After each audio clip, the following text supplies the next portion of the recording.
ஐஸ்வர்யம் என்கிற தலைப்பின் கீழாக நாம் தேவனுடைய வார்த்தையை தியானித்து கொண்டு வருகிறோம். ஐஸ்வர்யம் என்றால் செழிப்பு என்ற அர்த்தம், பணம் என்ற அர்த்தம் அல்ல. பொருளாதார ஐஸ்வர்யம்னா தான் பணம்னு அர்த்தம். மற்றபடி ஐஸ்வர்யம் என்றால் செழிப்பு. ஸோ இந்த ஐஸ்வர்யத்தை குறித்து தியானிக்கிறோம். தேவன் ஐஸ்வர்ய சம்பனராக இருக்கிறார். அவர் இரக்கத்தில் ஐஸ்வர்யவானாக இருக்கிறாராம், மகிமையில் ஐஸ்வர்யமாக இருக்காராம். பாருங்கள், ஐஸ்வர்யம்னா செழிப்பு. அவர் பெரிய பணக்காரரா அப்படின்னா அவர்கிட்ட பணம் நிறையா இருக்கடான்னு அர்த்தம். அவர் சொல்கிறாரு, நான் இரக்கத்தில் பெரிய பணக்காரன்டான்றார். அப்படின்னா என்கிட்ட இரக்கம் வந்து நிறையா இருக்குது அப்படின்னு அர்த்தம். ஸோ காட் ஆஃப் ரிச்னஸ், ஐஸ்வர்யத்தின் தேவன். ஸோ நீங்கள் நல்லா தெரிஞ்சுக்கணும், கர்த்தராகிய இயேசு கிறிஸ்துவை சொந்த இரட்சகராக ஏற்றுக்கொண்ட பிறகு அவருடைய பிள்ளைகளாகிறோம். நம்முடைய தேவன் யார் என்கிற அறிவு நமக்கு மிகவும் அவசியமானதாக இருக்கிறது. அவருடைய குணம் என்ன என்பதை குறித்து அவசியமானதாக இருக்கிறது. சில நண்பர்கள் சொன்னது போல், அனில் அம்பானிக்கு நீங்கள் ஐஸ்வர்யத்தை பற்றி பேசி நீங்கள் இயேசுவை ஏற்றுக்கொண்டா நீங்கள் பணக்காரனாயிருவீங்க அப்படின்னு நீங்கள் பிரசங்கம் பண்ண முடியுமா? நான் சொன்னேன், அனில் அம்பானிக்கு பணம் தேவையில்ல, அனில் அம்பானிக்கு இயேசு தேவை. ஆமேன். இயேசுவை ஏற்றுக்கொண்ட உனக்கு பணம் தேவை. ஒருத்தன்ட்ட பணம் இருக்குது, கடவுள் இல்லை.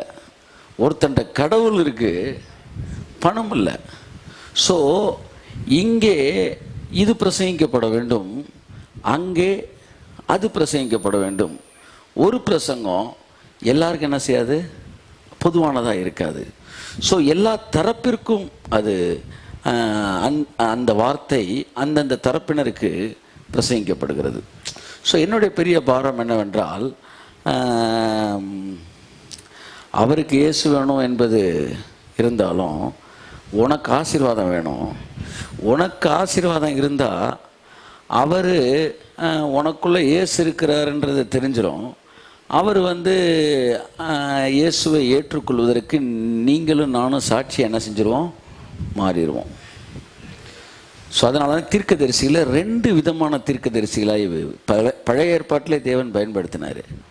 ஒன்று இஸ்ரவேல் ஜனங்களுக்கான தீர்க்கதரிசி, இன்னொன்று புறஜாதிகளுக்கான தீர்க்கதரிசி. இந்த புறஜாதிகளுக்கான தீர்க்கதரிசியானா அந்த யோனா இவங்கெல்லாம் ஜென்டைலுக்கு பேசுகிற ப்ராஃபட்ஸு. அவங்க பாருங்கள் அவங்களுக்கு தான் பேசுவாங்க. இந்த எரேமியா, ஏசாயா, இந்த குரூப்பெலாம் ஏசாயா கூட புறஜாதிகளுக்கு சொல்லியிருக்கிறாரு. நான் சொல்கிறது இப்போ இருக்க புறஜாதிகளுக்கு பேசலாம், அன்னைக்கு வாழ்ந்த புறஜாதிகளுக்கு பேசுனது யோனா, இந்த மாதிரி ஆட்கள். இந்த எரேமியா இவங்கெல்லாம் இஸ்ரவேல் ஜனங்களுக்கு என்ன செஞ்சுருக்கிறாங்க, தீர்க்கதரிசியாக இருந்திருக்கிறாங்க. அப்படியே என்ன சொல்ல வருகிறேன் என்றால், செய்தி யாருக்கு என்பது ரொம்ப முக்கியம் என்பதை வைத்து தான் செய்தி எவ்வளவு முக்கியமானது என்பதை நாம்.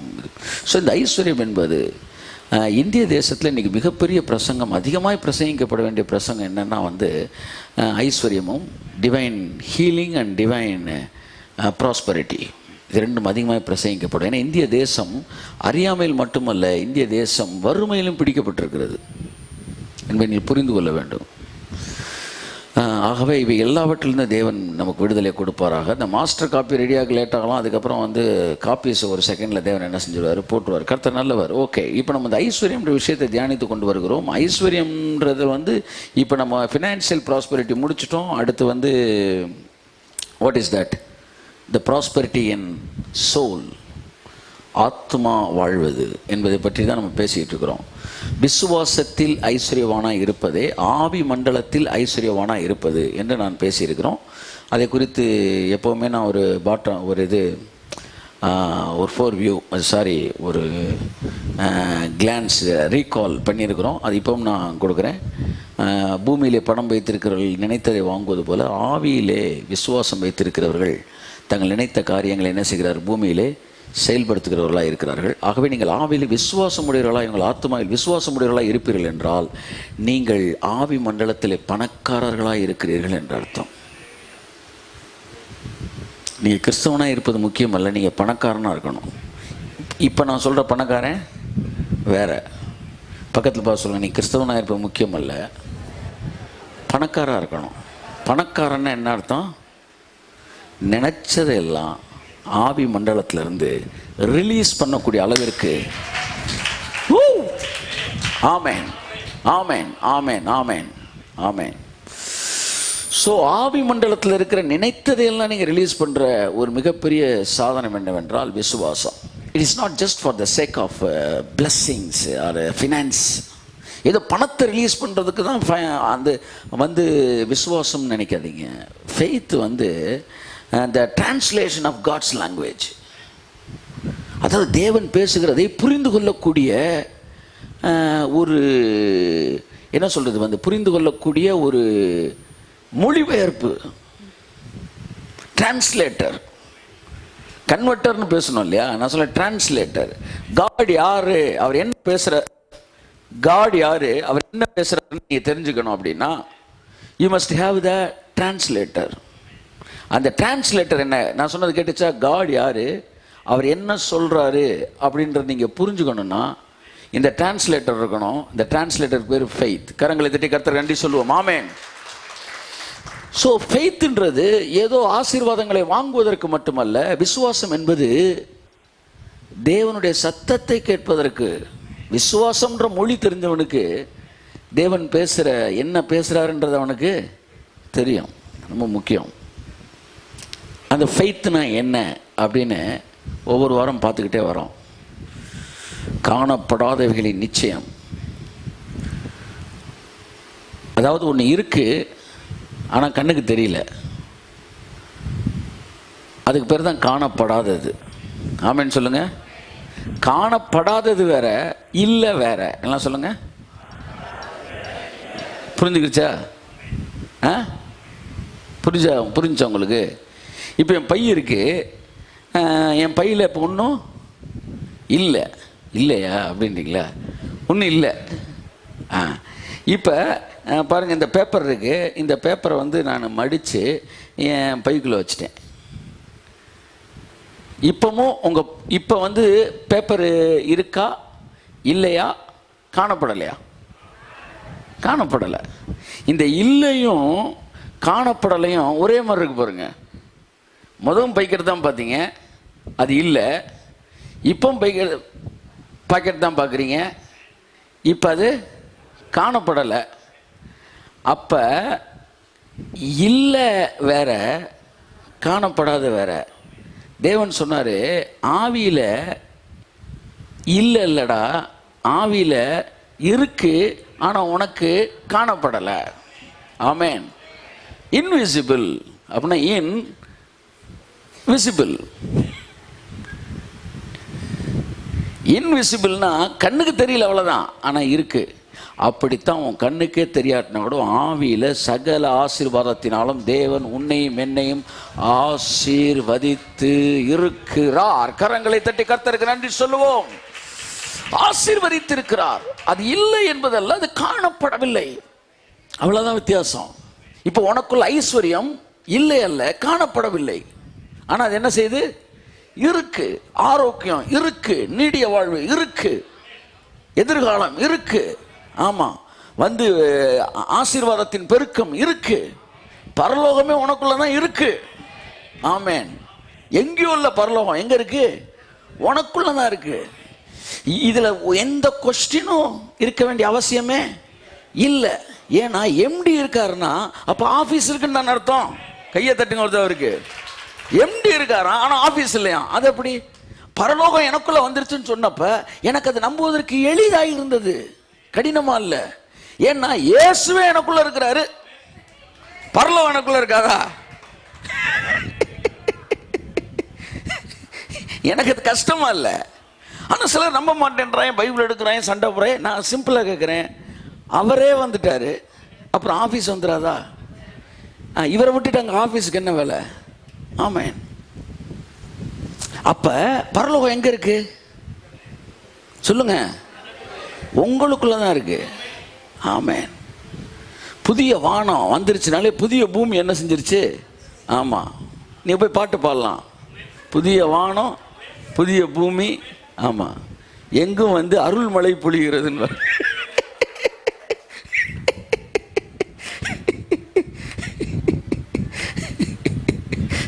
எல்லாம் உங்களுக்குள்ளதான். அல்லேலூயா. உலகத்தையோ அவனுக்கு இருதயத்துக்குள் வைத்தார்.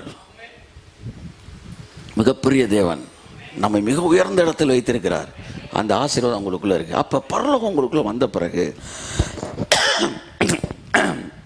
இந்த ஸ்பிரிட் இருக்கு பார்த்தீங்களா, இது என்னது, பரலோகம். இந்த சோல் இருக்கு பார்த்தீங்களா, இது பூமி. சரியா? நீங்கள் ரட்சிக்கப்பட்டப்ப என்ன நினைச்சுன்னா, புதிய வானம் புதிய பூமி வந்துருச்சு.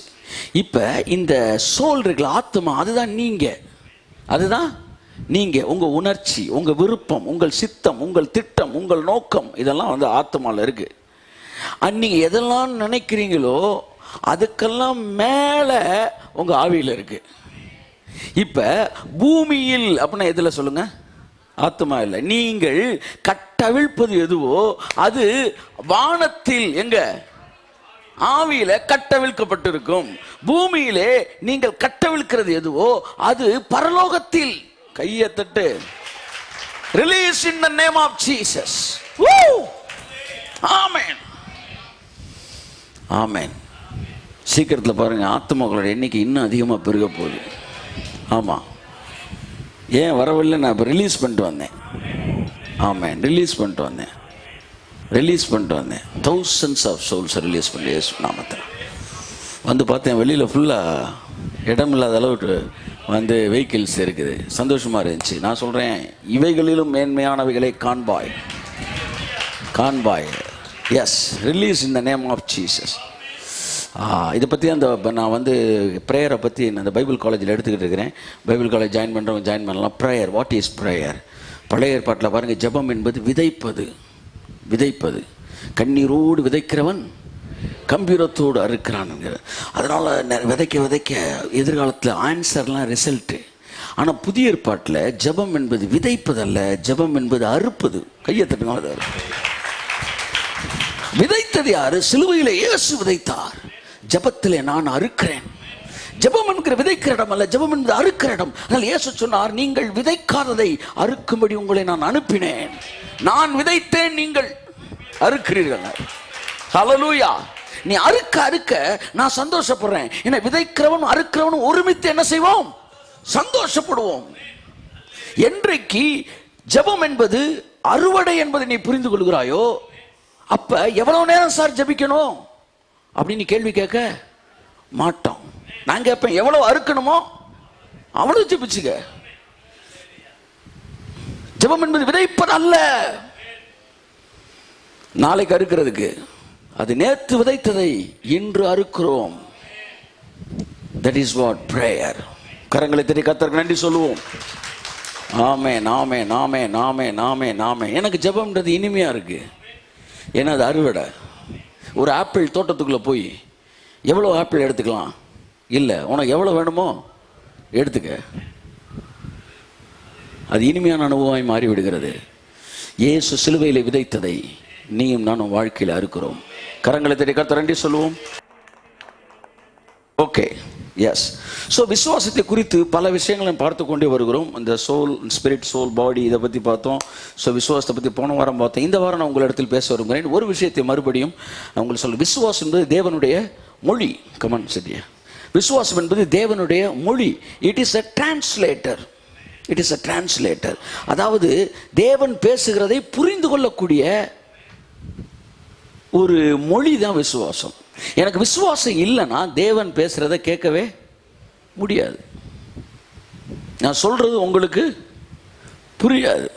நான் உன்னை பெரிய ஜாதி ஆக்குவேன் அப்படின்னு நான் சொல்லும்போது உங்களுக்குள்ள விசுவாசம் இருந்துச்சுன்னா ஆமேன் அப்படின்னுவீங்க. ஆமேன்னா புரிஞ்சிருச்சுன்னு அர்த்தம்.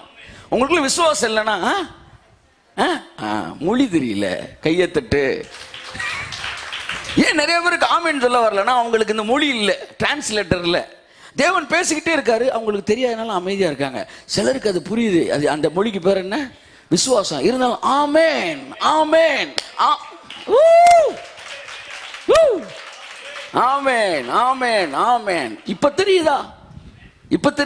நம்மள்ட்ட ஆமென் வரவே மாட்டேன்றது. அந்த மொழி தெரியல. அந்த மொழியை அறிந்து கொள்வது எப்படி? அவரை அறிந்து கொள்வதுதான். அவருடைய மொழியை அறிந்து கொள்வது. ஹல்லேலூயா. விசுவாசம் எப்பவுமே ஒன்று சொல்லிக்கிட்டே இருக்குமா, என்ன தெரியுமா? Amen, amen, amen, amen, amen. I agree with you, I agree with you. இருவர் ஒருமனப்படும் போது அது நிறைவேறுகிறது இயேசுவின் நாமத்தினாலே. ஆமென், ஆமென். என் அன்புக்குரியவர்களே, இது இருவழி செயல்பாடு, இருவழி செயல்பாடு. இயேசு சிலுவையில் சொன்னார், இவர்கள் செய்கிறது இன்னதென்று அறியாதிருக்கிறார்கள், இவர்களை மன்னியும் சொன்னபோது இயேசு மன்னிப்பை கொடுத்தார். இவ எல்லாம் சேர்ந்து என்ன சொல்லியிருந்திருக்கணும்? என்ன சொல்லியிருந்திருக்கணும்? ஆமென் இருக்கணும். அப்படின்னா மேட்டரே கிடையாது. இஸ்ரேல் தேசம் மன்னிக்கப்பட்டிருக்கும், ஆசீர்வதிக்கப்பட்டிருக்கும். அவன்கிட்ட எதிர்பார்த்தது ஆமென் தான். அவன் சொன்னான், இந்த இரத்தபலி எங்கள் மீதும் எங்கள் பிள்ளைகள் மீதும் இருப்பதாக. உன்னை பிசாசு ஆமென் தான். அவனவன் வாயின் பலனால் அவனவன் எதிர்காலம் அமையும். தேவன் சொல்லும்போது ஆமென் சொல்லி பழகுங்க. ஆமென், ஆமென்.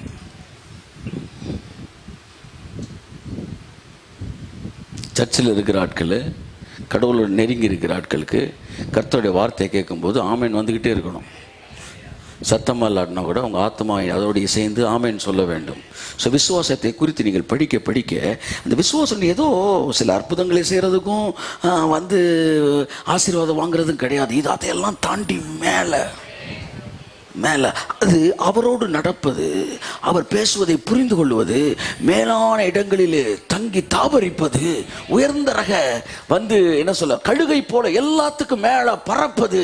இது எல்லாமே விசுவாசம் என்கிற மொழி தெரிந்தவனுக்கு தான் இந்த காரியங்கள் எல்லாம் புரிகிறது, புரிகிறது. ஆமா, அதான் அந்த மொழி தெரிந்தவர்கள் அவரோடு கூட தனியாக பறக்கிறார்கள். எங்க பறக்கிறாங்களா? எல்லாத்துக்கும் மேல. நான் சொல்றேன், இங்க 1000 பேர் இருக்கலாம், ஆனா உனக்குள்ளே அந்த விசுவாசம் என்கிற மொழி தெரிந்த மனிதனாய் இருப்பாயானால் எல்லாருக்கும் மேலாக நீ தனியாக பறக்கக்கூடியவனாய் இருப்பாய். You can fly like eagle with God if you know the language of faith. விசுவாசத்தின் மொழி. விசுவாசத்தில் அந்த விசுவாசம் வந்துருச்சுனாலே 24 hours கனெக்ஷனுக்குள்ள நீ வந்துடுற. யாரு கூட? யாரு கூட? தேவன் கூட. அந்த ஜீவன் பாஞ்சுக்கிட்டே இருக்கு. ஜீவன் என்ன சொல்லுங்க? ஜீவன். ஆமென். தேவன் செய்வார். தேவன் நன்மையானதை தருவார். எல்லாம் சொல்லுங்க. ஆமென். அது ரொம்ப முக்கியம். ஹல்லேலூயா. நான் அடிக்கடி கல்யாணம் ஆகாத பிள்ளைகள்லாம் சொல்லுவேன், என்ன ஜெபம் பண்ணணும்? தேவன் விருப்பமானதையும் ஜெபிக்காத, தேவன் நன்மையானதை தருவார்னு ஜெபம் பண்ணு. பக்கத்தில் பார்த்து சொல்லுங்க, தேவன் நன்மையானதை தருவார். ஆமென். விருப்பமானதுன்றது அப்புறம் வைங்க. ஆமாம், நன்மையானதை தருவார். ரொம்ப அது முக்கியமானதாக இருக்குது. ஹல்லேலூயா. இந்த வாரம் நம்ம கொஞ்சம் பார்ப்போம் விசுவாசம். இது எப்படி? நான் ஏற்கனவே சொன்னேன்ல, நீங்கள் கடவுளோட மொழியை தெரிஞ்சுக்கணும். ஒன்று சொல்கிறேன், விசுவாசமா அப்படின்னு சிலர் நினைப்பாங்க. விசுவாசம்னா அவனுக்கு தெரிஞ்ச விசுவாசத்துடைய பிரசங்கம் அதுதான். ஆனால் அந்த வெக்காபுலரிக்கு பெரிய அளவு அர்த்தம் இருக்குது. எப்படி கிருபைக்கு பெரிய அளவு அர்த்தம் இருக்கோ, விசுவாசன்ற வார்த்தைக்கு பெரிய அளவு அர்த்தம் இருக்கு. எப்பவுமே வெக்காபுலரி ஒவ்வொருத்தருக்கும் தெரிஞ்ச மீனிங்கை பொறுத்து தான். நம்ம அவ்வளோதான் நினச்சிக்கிட்டோம்ல, அதை தாண்டி அது இருக்கு. இயேசு சொன்னாரு, இந்த தொழுவத்தில் இல்லாத வேற ஆடுகள் உண்டு, அதையும் நான் என்ன செய்ய வேண்டும்? அழைத்து கொண்டு வர வேண்டும் அப்படின்னாரு. உடனே இந்த சீசர்கள் என்ன நினச்சாங்கன்னா, ஆமாம் கூட்டத்துக்கு வராங்க நிறையா பேர், நம்ம இஸ்ரேல் தேசத்தில் வெளியே சுற்றிக்கிட்டு இருக்கிறாங்க, அவர்களையும் கர்த்தர் கொண்டு வருவாராக அப்படின்னாங்க. அவன் அந்த வொக்காபுலரியோட மீனிங் என்ன தெரிஞ்சுக்கிட்டான்? கூட்டத்தில் இல்லாதவங்க, தொழுவத்தில் இல்லாத ஆடுகள்னு. அப்புறமேட்டு பாருங்க, இயேசு உயிர் தெழுந்த பின்பு பரமேறினார். இறந்த பிறகு சுவிசேஷம் சமாரியா பட்டணத்துக்குள்ளே என்ன செய்யுது? சமாரியானா இவங்க அன்டச்சபிலிட்டி குரூப் மாதிரி வச்சிருக்கிறவங்க. இப்போ அங்கேருந்து ரட்சிக்கப்பட்டு நான் நினைக்கிறேன், ஓ அப்போ ஏசு இந்த தொழுவத்தில் இல்லாத ஆடுகள்னு சொன்னது இந்த சமாரியரேஸ் தான் சொன்னார் போல அப்படின்னு. அப்புறம் கொஞ்ச நாள் கழிச்சு பார்த்தா கிரேக்கர்கள், எத்தியோப்பியா எங்கெங்கே வந்து ரட்சிக்கப்படுறாங்க. அப்புறம் தான் அவனுக்கு கடைசியாக தெரிஞ்சுட்டு இது கூட்டத்துக்கு வெளியில் இருந்த ஆளை சொல்லலடா, அவர் புறஜாதிகளை எல்லாம் சேர்த்து இந்த தொழுவத்தில்லாத ஆடுகள் இந்தியாவில் இருக்கு, பர்மாவில் இருக்கு, மலேசியாவில் இருக்கு, சவுத் ஆப்பிரிக்காவில் இருக்கு, அவைகளையும் கொண்டு வரணும்னு சொல்லியிருக்காரா. ஒவ்வொரு தடவையும் நினைக்கும் போது இல்லைப்பா அதுக்கு மேலே, அவர் சொல்கிறார் அதுக்கும் மேலே, அதுக்கும் மேலே, அதுக்கும் மேலேன்னு சொல்லிகிட்டே இருக்காரு. இவன் சொல்கிறான் இப்போ தான் தெரியுது உலகத்தில் இருக்கிற எல்லாரையும் சொல்கிறீங்கன்னா. கர்த்தர் சொன்னார் இல்லைப்பா இது அதுக்கும் மேலேன்னாரு. என்ன புரியல ஆண்டவர், என்னது இந்த பூமியில் இருக்க சோல் மட்டும் இல்லைடா, பாதாளத்தில் இருக்கிற ஆத்துமாக்களை நான் கொண்டு வரணும், தொழுவத்தில்லாத ஆடுகள். அந்த வொக்காபுலரிய அவர் பேசும்போது அவர் மனதில் இருந்தது வேறு. புரிஞ்சுக்க, கற்றுக்க வேண்டியது நிறைய இருக்கு. அந்த பாதாளத்தில் இருக்கும் ஆடுகள் சொன்னப்ப, இது தொழுவத்தில்லாத ஆடுகள் சொன்னப்ப ஒரு பாதாளம் வரைக்கும் யோசித்திருந்தாரு. தாவீது, ஈசாக்கு, ஆபிரகாம் அம்புட்டு பேரை யோசித்திருந்தாரு. அதுதான் வசனம் ஒண்ணுதான், ஆழம் வேற. அப்படித்தான் விசுவாசம்னா அது ஆழமே வேற, கிருபைனா அதனுடைய லென்த் வேற, அதனுடைய டெப்த் வேற, எல்லாமே வேற. பெரிய புதையல் அப்படி. இந்த ஃபெய்த்து அது ஒரு மொழி, அவர் பேசுவதை புரிந்து கொள்ளக்கூடிய ஒரு நல்ல மொழி. அதை புரிந்து கொள்வாயினால் வாழ்க்கை ஆசீர்வதிக்கப்பட்ட வாழ்க்கையாக, பெருக்கத்தின் வாழ்க்கையாக இருக்கும் என்பதில் எவ்விதமான சந்தேகம் இல்லை. கர்த்தர் உங்களை ஆசீர்வதிப்பார். இந்த வாரம் தொடர்ந்து நாம் வார்த்தைக்குள்ளே இந்த விசுவாசத்தை பற்றி படிக்க போகிறோம். வாசிப்போம். விசுவாசத்திலே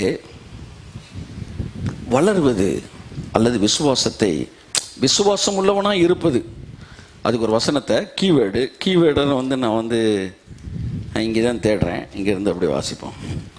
யோவான்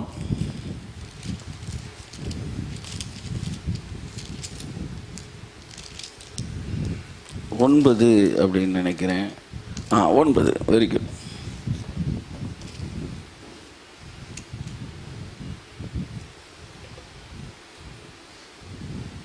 இங்கே பாருங்க, இந்த சம்பவத்தை நான் சொல்லிடுறேன். இயேசு கிறிஸ்து ஒரு குருடனை சுகப்படுத்துறாரு. சுகப்படுத்தின உடனே அவன் என்ன செஞ்சான், சுகமாயிட்டான். எல்லாரும் சொன்னாங்க உன்னை சுகப்படுத்தினது யாருன்னு. அவர் யாருன்னு எனக்கு தெரிலங்க, ஏன்னா நான் போய் கழுவிட்டு வரக்குள்ள அவர் இல்லை அப்படின்னு சொன்னப்ப அவர் இயேசுன்றது இவங்க ஒரு மாதிரி ஜட்ஜு பண்ணி என்ன செய்து ஃபைனலாக ஒரு ஆர்கியூமெண்ட் நடக்குது. இவன் அவர் நல்லவருன்றான், இவங்கெல்லாம் சேர்ந்து அவர் கெட்டவருன்றாங்க. ஒரு குரூப்பு நல்லவருன்னு சொல்லுது, எல்லாம் சொல்லுங்க நல்லவர்னு சொல்லுது. இன்னொரு குரூப்பு கெட்டவர்னு சொல்லுது. நடுவில் ஒரு குரூப்ல இருந்துட்டு நீங்கள் நல்லவரா கெட்டவரா அப்படின்ட்டு இப்படி இருக்கும்போது அவன்கிட்ட ஆர்கியூ பண்ணுறேன். கண்ணு தெரியாத இன்னைக்கு எனக்கு கண்ணு தெரியுது என்கிட்ட சொல்லுவாங்க, உங்கள் லீடர் யார் தெரியுமா? நான் சொல்லி அவர் யாருன்னு எனக்கு தெரியாது, ஆனால் ஒன்று தெரியும், நான் குருடனாக இருந்தேன், இப்போ நான் பார்க்குறேன். அதுக்கு மேலே என் லீடரை பற்றி என்கிட்ட பேசாத, கையை தட்டு.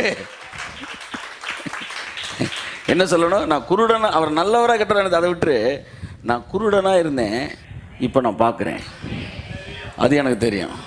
என் கண்ணை திறந்தது அவர், அது எனக்கு தெரியும். ஆமென். கடைசியாக ஒரு நாள் இயேசு அவனோட விசுவாசத்தை கண்டு அவனை நேரில் அவனை பார்க்குறாரு. அதுக்கப்புறம் கொஞ்ச நாள் கழிச்சு முன்னாடி நிற்கிறப்ப அவனுக்கு அவர் தான் தெரியல. அப்போ அவர் கேட்குறாரு, 35ஆம் வசனம் வாசிமா. 9:35. அவனை அவர்கள் புறமே தள்ளிவிட்டதை இயேசு கேள்விப்பட்டு, இவன் சொல்றான், இவன் எல்லாம் சொல்றான், சார் நீங்க அவர் கெட்டவர்ன்றீங்க, ஆனா கெட்டவர் பண்றதுல கொஞ்சம் கூட நீங்க பண்ண மாட்டேன்றீங்களா சார்? எப்படி அவர் கெட்டவர்ன்றீங்க, அவர் என்னென்னமோ பண்ணிட்டு இருக்காரு, நீ ஒண்ணுமே பண்ணாம ஒரு ஓரமா உட்காந்து வெத்தலை வாக்க போட்டுட்டு அரச மரத்தடியில கெட்டவர், இவர் கெட்டவர், அவர் கெட்டவர், இப்படி பேசிக்கிட்டே இருக்கீங்களா சார்? நீ ஒண்ணுமே பண்ண மாட்டேன்றீங்களா சார்? நான் உன்னை தம்பி ரொம்ப பேசுறாப்புல, தீர்ப்பை மாற்றி எழுதுரு அப்படின்ட்டு ஒருத்தர் வேகமாக வந்தேன். ஐயாட்ட என்ன பேசுகிற தெரியுதா? முழுவதும் பாவத்தில் பிறந்த நீ ஐயாவுக்கு போதிக்கிறியா அப்படின்னு சொல்லி அவனை பிடிச்ச என்ன செஞ்சாயலாம், தள்ளினாயலாம். எனக்கு பைபிளில் பிடிச்ச வசனங்களில் ஒன்று, அவனை அவர்கள் புறம்பே தள்ளினார்கள் என்பதை இயேசு கேள்விப்பட்டு அவனிடத்தில் வந்தார். எங்கெல்லாம் அதர்மம் தலை தூக்குகிறதோ அங்கெல்லாம் அவதாரம் எடுப்பார்னு புறஜாதி சொல்லுவாங்க. நான் சொல்றேன், எங்கெல்லாம் மனிதன் புறம்பே தள்ளப்படுகிறானோ அங்கெல்லாம் என் இயேசு கடந்து வருவார். அவனை தள்ளிவிடப்பட்டதை அவர் கேள்விப்பட்டு அவன்கிட்ட வந்து நிக்கிறாரு, நின்று சொல்றாரு, எவனுக்குமே வெளிப்படுத்தாததை அவனுக்கு வெளிப்படுத்துறாரு. நான் சொல்றேன், நீ தள்ளப்பட்டவனா இருப்பாயானால், நீ தள்ளப்பட்டவளா இருப்பாயானால் உனக்கு ஒரு நற்செய்தி. நீ தள்ளப்பட்டது மற்றவனுக்கு கேள்விப்படுதோ இல்லையோ, அவரு கேள்விப்பட்டுருவாரு. கேள்விப்பட்ட உடனே நீ இருக்கிற இடத்துக்கு உன்னை தேடி தேவன் கடந்து வருவார். கடந்து வந்து சொன்னாராம், வாசிங்க அந்த வசனத்தை. அவனை கண்டபோது, இல்ல அந்த வசனத்தை ஃபுல்லா வாசிமா. அவனை அவர்கள் புறம்பே தள்ளிவிட்டது, அவர்கள் புறம்பே தள்ளிவிட்டதை இயேசு கேள்விப்பட்டு அவ்வளவுதான் செய்தி. அப்படி எந்திரிச்சு வீட்டுக்கு போயிருங்க. நீங்கள் தள்ளிவிடப்படுகிறதை இயேசு கேள்விப்படுகிறார். ஒவ்வொரு முறையும் உங்கள் வாழ்க்கையிலே, உங்கள் வேலை செய்கிற ஸ்தலத்திலே, உங்க வந்து அலுவலகத்திலே, உங்களுடைய நேர்மைக்காக அல்லது உங்களுடைய தவறுக்காக கூட நீங்கள் தள்ளிவிடப்படுகிறீர்கள் என்றால் அதை இயேசு கேள்விப்படுகிறார். Yes, the zero becomes hero. அங்கதான் அவர் வராரு. வந்து அவன்கிட்ட சொல்றாரு, அவனை கண்டபோது, நீ தேவனுடைய குமாரனிடத்தில் விசுவாசமா இருக்கிறாயா என்றார். எப்பவுமே பாருங்க, ஹீலிங்க்கு வந்தவனுக்கு அடுத்த ஸ்டெப் ரெவலேஷன் எப்பவுமே கொடுக்குறாரு. இந்த 10 குஷ்டரோகியில ஒருத்தர் 10 பேர் சுகம் ஆயிட்டு ஒருத்தர் ரிட்டர்ன் ஆகி வந்தான்ல, அவன் அடுத்த லெவல் ரெவலேஷனுக்குள்ள கூட்டிட்டு போறாரு. அப்படித்தான் இவன்ட்ட கேட்கிறாரு, குமாரனிடத்தில் விசுவாசமா இருக்கிறாயான்னு கேட்கிறாரு. நேத்து நான் திறந்தது உன்னுடைய புறக்கன்றா, இன்னைக்கு நான் திறக்க போறது உன் மனக்கண்ணு. நீ விசுவாசமா இருக்கிறியா அப்படின்னு கேட்டாரு. அவன் சொன்னான், வாசிப்போம். அதற்கு அவன் ஆண்டவரே, அவரிடத்தில் நான் விசுவாசமா இருக்கும்படிக்கு, அவரை நான் நம்புவதற்கு, அவரிடத்தில் நான் விசுவாசமா இருப்பதற்கு, விசுவாசத்தை பத்தி தான் பேசிட்டு இருக்கோம், விசுவாசமா இருப்பதற்கு அவர் யார் என்றான். அவர் யாரு? அவன் என்ன சொல்ல வரானா, ஒருத்தர் யாருன்னு தெரியாம நான் எப்படி சார் விசுவாசிக்க முடியும்னா, எவ்வளவு பெரிய விஷயத்தை கத்து வச்சிருந்தான் பாருங்க. நீங்கள் ஒருவரை விசுவாசிக்க வேண்டும் என்றால் முதலாவது அவர் யார் என்று உங்களுக்கு தெரிந்திருக்க வேண்டும். இன்று விசுவாசம் இல்லை என்றால் அதற்கு காரணம் அவர் யார் என்று உனக்கு தெரியவில்லை. அதுதான் பிரச்சனை. விசுவாசத்துக்கு ஒரு மிக முக்கியமான ஒரு விஷயம் அவரை பற்றிய அறிவு. அந்த அறிவு வரும்போது உங்களுக்குள்ளே விசுவாசம் பெருகுகிறது. ஆகையால் தான் பவுல் சொல்லுகிறார், நான் விசுவாசித்திருக்கிறவர் இன்னார் என்று அறிவேன். The knowledge, it gives you faith. அறிவு தான் உனக்கு விசுவாசத்தை கொடுக்கிறது. அதனாலதான் அவரை அறிகிற அறிவின் மேன்மைக்காக எல்லாவற்றையும் நான் நஷ்டம் என்று விடுகிறேன். ஏனென்றால் அறிவு அவரை பத்தி கூட கூட சார் உங்களுக்கு விசுவாசம் கூடிரும். விசுவாசம் கூடிருச்சுன்னா எல்லாமே கூடிரும் உங்களுக்கு. அதனாலதான் வியாதியை பற்றிய அறிவை விட, உலகத்தை பற்றிய அறிவை விட, வந்து பீட்ரூட் அல்வா செய்யற பத்தி படிக்கிற அறிவை விட ரொம்ப முக்கியமான அறிவு எது? தேவனை அறிகிற அறிவு. ஹல்லேலூயா, ஆமென்.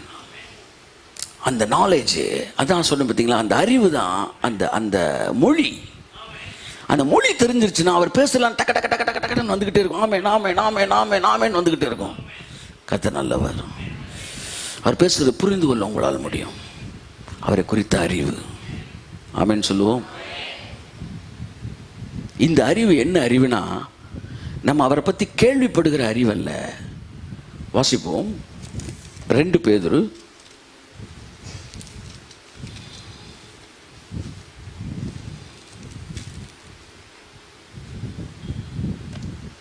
1:2. தேவனையும் நம்முடைய கர்த்தராகிய இயேசுவையும் அறிகிற அறிவினால், தேவனையும் நம்முடைய கர்த்தராகிய இயேசு கிறிஸ்துவையும் அறிகிற அறிவினால் உங்களுக்கு கிருபையும் சமாதானமும் பெருக கடவது. கையை தட்டுங்க ஒருத்தவருக்கு. அறிவு பெருகுனா கிருபை பெருகிருமா? என்ன அறிவு? புத்தக அறிவு அல்ல. என்ன அறிவு? உலக பிரகாரமான அறிவு அல்ல. சரித்திரத்திலிருந்து அவரை அறிகிற அறிவு அல்ல. என்ன அறிவு? அவரை அறிகிற அறிவினால் ஆம்பிளிஃபைட் பைபிள் என்ன போட்டிருக்குன்னா, the personal knowledge about him. Karthi என்ன வேணும்? கார்த்தி என்ன வேணும்? வரலையா? கிளியர் அல்ல. Okay. A personal knowledge about God. ஆமென் சொல்லுங்க. Knowing him personally. அதாவது கேள்விப்பட்டு வர அறிவு இல்லை, பழகி வர அறிவு. வால்யூம் எத்தனை நேற்றுக்கப்போ பத்தலையா? Video audio. The personal knowledge, அதாவது ஒரு கணவனை மனைவி அறிவது பர்சனலா, ஒரு நண்பன் மற்றொருவனை அறிவது பர்சனலா. இந்த அறிவு உங்களுக்கு எதை கொடுக்குதா? விசுவாசத்தை கொடுக்கிறது. Personal knowledge. ஹல்லேலூயா. உங்களுக்கு எத்தனை பேருக்கு உங்கள் கடவுளை பற்றி, கர்த்தராகிய இயேசு கிறிஸ்துவை பற்றி, பிதாவாகிய தேவனை பற்றி, அதான் உங்கள் தேவனை பற்றி எத்தனை பேருக்கு பர்சனலாக தெரியும்? அதுதான் விசுவாசத்துக்கு ஃபவுண்டேஷனே. எங்கள் பாஸ்டர் சொல்லி தெரியும், எஸ்.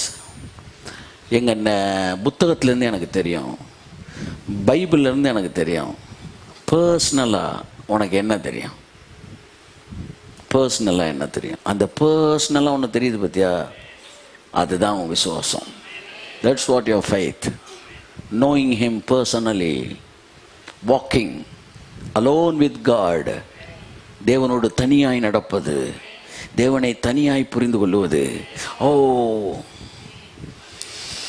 ஹல்லேலூயா. நீ மாத்திரம் அவரோடு கூட மனம் திறந்து பேசுகிறவனாக இருப்பாயானால், அவர் பேசுகிறதை கேட்கிறவனாக இருப்பாயானால், தன்னுடைய பலவீனங்களை கூட அவர் உன்னிடத்தில் பகிர்ந்து கொள்வார். ஆமாம், கடவுளுக்கு நிறைய வீக்னஸ்லாம் இருக்குது. ஹல்லேலூயா. அவர் ஒன்று சொல்லிட்டாருன்னா, என் ஓல்ட் டெஸ்டமெண்ட்டில் இந்த ஜஸ்டிஸ்ன்றது அவருடைய மிகப்பெரிய வீக்னஸ். அதை வச்சுட்டு தான் முன்னாடியே வந்து பிசாசு டான்ஸ் ஆடிட்டு இருந்தான். ஆனால் அந்த வீக்னஸ்ஸே நியூ டெஸ்டமெண்ட்டில் ஸ்ட்ரென்த்தாக கடவுள் மாற்றினார். ஆமாப்பா. அக்கார்டிங் டு த லா அவன் நீதிமானாக இருக்கான். இல்லை அவன் சரியில்லை, நேற்று அவன் சரியாக இருந்தாலும் அவன் கெட்டவன் தானே சொன்னேன். ஆமாம், சிலுவைக்கு வெளியில் நல்லா இருந்தால் எல்லாருமே கெட்டவன் என்ன? அக்கார்டிங் டு லா அக்செப்ட் பண்ணிட்டேன். நியூ டெஸ்டமெண்ட்டில் சிலுவைக்குள்ள அவன் நல்லவன் தான். ஜஸ்டிஸு என்கிட்டே வான்றாரு. எது என்ன சொல்கிறேன்னா, அவரோடு பழகும்போது you know him personal, you will have a personal knowledge about him. Knowing him personally. இதுதான் உங்களுக்கு சொல்ல விரும்புகிறேன். 2 அறிவு உங்களை விசுவாசத்தில் வல்லவர்களாய் மாற்றுகிறது. ஒன்று, நீங்கள் ஆராதிக்கிற அல்லது நீங்கள் வணங்குகிற அல்லது உங்கள் பரமபிதா, உங்கள் தகப்பன் யார் என்கிற அறிவு உங்களை என்ன பண்ணுது தெரியுமா?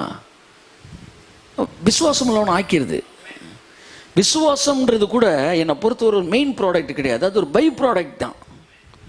லவ் வந்த உடனே ஆட்டோமேட்டிக்காக வர்றதான் ஃபெய்த்து. புரியுதா உங்களுக்கு? நீ விசுவாசத்தை தனியாக கம்ப கட்டி என்ன கயிறை கட்டி இழுக்கிற மாதிரி ஒரு விஷயம் கிடையாது. ஏதோ ஒன்று வந்தால் இன்னொன்று ஆட்டோமேட்டிக்காக வரும். ஆமாம், உங்கள் ஹஸ்பண்ட் வந்து வெளியிலேருந்து ஃபோன் பண்ணுறாரு, ஒய்ஃப் ஃபோன் பண்ணி, நேராக அங்கே வந்துருமா, வந்து நான் இங்கே வந்து ஜுவல்லரி ஷாப்பில் இருக்கேம்மா அப்படின்னா, என்கிட்ட ரூபா ஒன்றும் கையில் கொண்டு வரலைங்க, திரும்ப வர்றது கூட கொண்டு வரல, நீ வாமா அப்படின்னா, இந்த ஆளை நம்பி போவோமா? இல்லை திரும்ப வரும்போது பஸ்ஸில் ஏற்றி விடாமல் நடந்துருந்து அப்படி நினைப்பீங்களா நீங்கள்? இல்லை, ஆண்டவர் எனக்கு ஒரு விசுவாசத்தை தாரும், எனக்கு ஒரு விசுவாசத்தை தாரும், என் கணவரை நம்பி நான் போகுவதற்கு எனக்கு ஒரு நான் யோசிக்கிறேன், அந்த போராட்டமே வரமாட்டேன்து. நீ வந்துருமா, கையில் ஒன்றுமே இல்லாட்டாலும் வந்துருமா, நேரம் ஆளுக்கு காசு வேண்டாம், செந்தில் முருகன் ஜுவல்லரி இல்லாட்டி வந்து பீமா ஏதோ ஒரு ஜுவல்லரி வந்திருப்பான் அப்படின்னா, நீங்கள் ரொம்ப கஷ்டப்பட்டு போகிறீங்க, அப்படியே கேஷுவலாக போகிறீங்க. ஏன் சார் இப்போ நீங்கள் போகிறீங்களா? அதுக்கு பேர் விசுவாசம்னே உங்களுக்கு தெரியாது. ஒன்று தானாக நடக்குது. ஏன்னா உங்களுக்கு அவரை கையை தட்டு. அதனால இவன் பெரிய வந்து புரோட்டாக்கு மாவு பிசைகிற மாதிரி தாங்க பார்க்குறான். புரோட்டாக்கு மாவு பிசைறது தான் ஃபெய்த்ன்ற இல்ல. It's a spontaneous work. Yes, வந்திருக்கிறோம் ஆமென்றவர், அவ்வளவுதான் ஃபெய்த், அவ்வளவுதான் faith. Oh, where there is love there is faith. அதான் பைபிள் சொல்லுது, அன்பினால் கிரியை செய்கிற விசுவாசம். விசுவாசம் காரணம் உள்ள இருக்க அந்த அன்பு தான் என்ஜினே. இந்த என்ஜினால் நகழுகிற கார் அப்படின்ற மாதிரி அன்பினால் கிரியை செய்கிற விசுவாசம். ஓ, if you understand that God loves you, it is not difficult to believe him. கடவுள் உன் மேல எவ்வளவு அன்பு வச்சிருக்கிறாருன்னு உனக்கு தெரிஞ்சிச்சுன்னா அவரை நம்புறது உனக்கு கஷ்டமா இருக்காது. உனக்கு சுகத்தை கொடுப்பார் என்பது உன் நம்புவது உனக்கு கடினமாக இருக்காது. இதைத்தான் இயேசு புரிந்து கொள்வதற்காக சொன்னார், பொல்லாதவர்களாகி நீங்கள் உங்கள் பிள்ளைகளுக்கு நல்ல ஈவுகளை கொடுக்க அறிந்திருக்கும் போது நான் உங்களுக்கு நன்மைகளையும் ஆசீர்வாதங்களையும் தருவது அதிக நிச்சயம் அல்லவா? If you want to know what is faith, first of all you know what is love, what love is. எது அன்புன்ற புரிஞ்சுக்கிட்டனால விசுவாசம் தானா வந்துடும். ஜனங்களுக்கு சொல்றாரு, பரமபிதா நீங்கள் வேண்டிக் கொள்கிற உங்களுக்கு தருவது அதிக நிச்சயம் அல்லவா அப்படின்றது எதுக்காக சொல்றாரு? விசுவாசமா இருக்கணும்னு சொல்றாரு. விசுவாசமா இருக்கணும்னு அவனுக்கு சொல்லி தரதுக்கு எதை பேசுறாரு? அன்பை பேசுறாரு. ஏன்னா நீ அன்பை புரிஞ்சுக்கிட்டினா நீ ஆட்டோமேட்டிக்கா விசுவாசிக்க ஆரம்பிச்சிருவ. அன்பு முடிய சகலத்தையும் நம்பும். ஹல்லேலூயா. அப்பவே என்கிட்ட சொல்லுவாங்க, கர்த்தர் உங்களுக்கு எந்த வாக்குத்தத்தத்தை கொடுத்திருக்காரு, என்ன கொடுத்திருக்கிறாருன்னு. நான் சொல்லுவேன், அன்பு சகலத்தையும் நம்பும். இதுல இருக்க எல்லாத்தையும் நம்புறேன், எல்லாம் எனக்கு தான். ஏன்னா அன்பு ஒன்று ரெண்டு நம்பாது, எல்லாத்தையும் நம்பும். கைத்தட்டே ஹல்லேலூயா. அதெல்லாம் வாரம் ஒரு வாக்குத்தத்தம்ன்றதுல எனக்கு பெரிய அளவில் என்ன செய்யலை, மாதம் ஒரு வாக்குத்தத்தம்ன்றதுல பெரிய அளவில் எனக்கு வந்து பெரிய அளவு உடன்பாடு கிடையாது. அதான் என்கிட்ட கேட்டார் ஒரு தடவை, மாதத்துக்கு ஒன்று கொடுக்குற அளவுக்கு நான் வந்து கஞ்சேன். நீ நினச்சினா வாரத்துக்கு ஒரு வாக்குத்தத்த ஆராதனை கூட நடத்தலாம்டா. ஏன் அது கூட ரொம்ப தப்புடா. ஒரு டெய்லி ஒரு வாக்குத்தத்த ஆராதனை நடத்தலாம். நீ இன்னொரு குரூப் ரொம்ப செலவழிக்க கூடாதுன்ற வருஷத்துக்கு ஒரு தான் வாக்குத்தத்தமே கொடுக்குறாங்க. அதை விட என் அன்புக்குரியவர்களே, தேவன் யாரு என்கிற அறிவு வேதத்திலிருந்தும் அவரோடு பழகும் போதும் வரும்போது விசுவாசம் தாறுமாற உயர்ந்துருது. ஒரு தடவை நான் வந்து ஊழியத்தின் ஆரம்ப காலம் 94 99 நினைக்கிறேன். எனக்கு ஒரு பைக் வாங்கிக்கணும்னு ரொம்ப ஆசை. அப்போ என்கிட்ட கையில் காசு இல்லை ரொம்ப. அப்போ வந்து மாதத்துக்கு வர்ற காணிக்கையே வந்து ஒரு 2000 3000 வர்றதே பெரிய விஷயம். அப்போ கொஞ்சம் கொஞ்சமாக அப்படி இப்படின்னு சேர்த்து ஒரு 6000 ரூபா 7000 ரூபா சேர்த்து எனக்கு என்னன்னா வந்து டிவிஎஸ் விக்டர்னு அப்போ முத போட்டிருக்காங்க. விக்டர் ஜெல் மாதிரி விக்டர்னு அது வந்து வாங்கணும், அந்த வண்டியை ஓட்டணும்னு ஆசை. பைக்கு மாதிரி புல்லட் மாதிரி நல்லா ஸ்மூத்தாக, புல்லட் ரசிகர்கள் ஃபுல்லாக டிவிஎஸ் விக்டர் ஓட்டுறாங்க. அப்போ எனக்கு ஒரு ஆசை, அதை வாங்கிடணுன்டான். அப்போ வந்து அது அப்போவே 99 சொச்சத்துலேயே வந்து 2000 சொச்சம்னு நினைக்கிறேன். ஃபஸ்ட்டு 1 2 இருக்கும்னு நினைக்கிறேன். 60,000 ரூபா 60,000 ரூபா அப்படின் போது அப்போ அது முன்னைக்கே வந்து எத்தனை வருஷத்துக்கு முன்னாடி, ஒரு 16 வருஷத்துக்கு முன்னாடி ஆகிப்போச்சுல. அவ்வளோ இல்லை. அப்போ வந்து எனக்கு தெரிஞ்ச ஒருத்தர் வராரு, வந்து ஜஸ்டின்னு சும்மா அந்த வண்டியவே நினச்சிட்டு இருக்கேன், நீங்கள் டக்குன்னு என்ன செய்யுங்க, இப்போதைக்கு டிவிஎஸ் தானே உங்களுக்கு தேவை, டிவிஎஸ் 50 கூட டிவிஎஸ் கம்பெனி தானே அப்படின்றாரு. என்ன அது, நான் வேற யோசிச்சு இப்படி பண்ணிட்டு இல்லைங்கடா. டிவிஎஸ் விக்டர் கூட டிவிஎஸ் கம்பெனி தான், வாங்க டிவிஎஸ் 50 கூட வாங்கன்னு கூட்டிகிட்டு போய், சரி அது கூட வேணாம், இன்னொன்று அதுக்கு முன்னாடி இன்னொன்று வச்சுருந்தேன் 50க்கு அடுத்து ஒன்று வந்துருந்துச்சு. என்னது அந்த டைம் இல்லைப்பா, அதுக்கெல்லாம் அப்புறம் இந்த பக்கம் இந்த இவ்வளோ சவுண்டு வருது எங்கிட்ட. இப்போ ஆளுக்கால் வண்டி ஓட்ட ஆரம்பிச்சிட்டிங்க. அதுக்கப்புறம் ஒன்று எக்ஸ் 100 எக்ஸா மேக்ஸு இல்லை சாம்பர் வந்துச்சு. அதுக்கப்புறம் மேக்ஸ் நான் கூப்பிட்டு போய் வாங்க சொன்னேன். மேக்ஸு கூப்பிட்டு போய் மேக்ஸு வாங்கிருங்க. ஜஸ்டின் நீங்கள் வாங்குங்க, சும்மா அப்படியே நடந்துக்கிட்டே இருக்க. என்னைக்கு நீங்கள் விக்டர் வாங்க, என்னைக்கு கையில் காசு கிடைக்க மேக்ஸை வாங்க. மேக்ஸ் 6 என்னமோ சொல்கிறாங்க, மறந்து போச்சு. உடனே நான் அப்படியே போய் நிற்கிறேன். சரி எடுத்துருவோம் முடிவில் இருக்கும். திடீர்னு அங்கிட்டு பார்க்குறேன், அங்கிட்டு அப்படியே விக்டர் வண்டியை நிப்பாட்டுங்க, திரும்ப மைண்ட் எடுப்பேன். அப்போ நான் அப்படி ஜன்னல் வழியாக பார்க்குறேன், அங்கே ஒரு அப்பா ஒரு பையனை கூட்டிகிட்டு வந்து, வாழ்க்கையில் மறக்க முடியாத சம்பவம், ரூபாயெல்லாம் கீழே பே பண்ணிட்டாரு, கெட்டிட்டாரு. எதிராக வேணும்னு கேட்குறாரு. அந்த பையன் என்ன சொல்கிறான் வந்து, நான் டேடி அந்த காரு அந்த பைக் டேடின்றான். அதை பார்த்த உடனே அவன் என்கிட்ட பேசுகிறாரு, இந்த பையன் இந்த பைக்குக்காக எந்த காசும் என்ன செய்யலை, செலவழிக்கலை. ஆனால் அவங்க அப்பா அவனுக்காக இந்த டியூவை கட்ட போகிறாரு. அவங்க அப்பா அவனுக்காக வேலைக்கு போகிறதுல இந்த பைக்குக்கும் சேர்த்து தான் வேலை பார்க்க போகிறாரு. எல்லாத்தையும் அவர் பார்க்க போகிறாரு. அவ்வளோ ரிஸ்கையும் அவர் எடுத்துட்டு பையனை வண்டி ஓட்ட விட்டு பார்க்க போகிறாரு. உண்மையான அப்பாக்கள் அப்படி தான் இருப்பாங்க, இருக்கணும், அது வேற விஷயம். அப்போ ஒரு பைக்கை வாங்கி ஓட்டுறதுல ஆனந்தப்பட்டு அந்த ரிஸ்க் அவர் எடுத்துட்டு என்ன கலராக வேணும்னு கேட்குறாரு.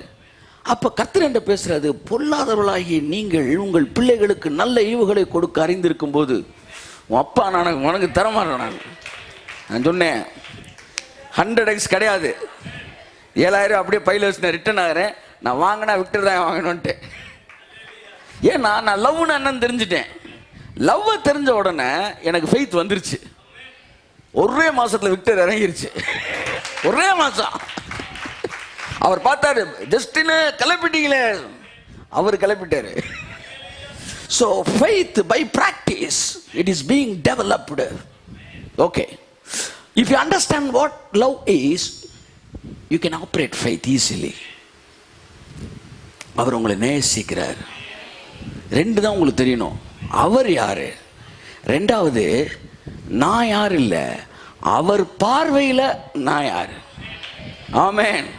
இது 2 உனக்கு தெரிஞ்சிருச்சுன்னா விசுவாசம்லாம் தட்டி விட்டு செத்த பிரேதங்களை எழுப்பிடலாம். அவர் யாரு, அவர் பார்வையில் நான் யாரு. இந்த உலகத்தின் பார்வையில் நீ யார் என்பது அல்ல, அவர் பார்வையில் நான் யாரு. ஓம் பார்வையில் நீ யார் என்பது அல்ல, அவர் பார்வையில் நான் யாரு என்பதை புரிந்து கொண்டால், that is what walking alone with God, தேவனோடு தனியாய் நடப்பது விசுவாசம் என்பது. knowing him personally, walking alone with him personally, அவரோடு தனிமையாய் நடப்பது, தனிமையாய் உறவாடுவது, அவரை தனியாக புரிந்து கொள்வது, அதுதான் விசுவாசம். ஏனென்றால் அவர் ஒவ்வொருவரிடமும் தனியாகத்தான் பழக விரும்புகிறார். கையை தட்ட வருது அவருக்கு. என் 10 வருட பிரசங்கத்திலே நான் சொன்ன நூற்றுக்கணக்கான ஸ்டேட்மெண்ட்ஸ்ல இப்ப நான் சொல்றேன், கடந்த 10 வருஷத்துல நான் வந்து இந்த ஸ்டேட்மெண்ட்டை விட பவர்ஃபுல்லான ஸ்டேட்மெண்ட் நான் சொன்னதாக நான் இப்பொழுது உணரவில்லை. அந்த அளவுக்கு இந்த ஸ்டேட்மெண்ட் பவர்ஃபுல்லாக உணர்றேன். என்ன தெரியுமா, தேவன் நம் ஒவ்வொருவரிடமும் தனியாக பழக விரும்புகிறார். கரங்களை தட்டி கர்த்தர் நன்றி சொல்லுவோம். என்னோடு அவர் தனியாய் பழக விரும்புகிறார். என்னை கூட்டத்தோடு பார்க்க விரும்பவில்லை. என்னை கூட்டத்திலிருந்து என்னை கூட்டமாக என்னை அழைக்கவில்லை, கூட்டமாக எனக்கு வாக்குத்தத்தை கொடுக்கவில்லை. தேவன் என்னை தனியாக அழைத்தார். தாயின் கர்ப்பத்தில் தனியாய் அழைத்தார், தனியாய் பேசினார், தனியாய் உடன்படிக்கை பண்ணினார், தனியாய் வாக்குறுதிகளை கொடுத்தார், தனியாக. That is what பேர் சொல்லி அழைத்த தேவன். ஹalleluya.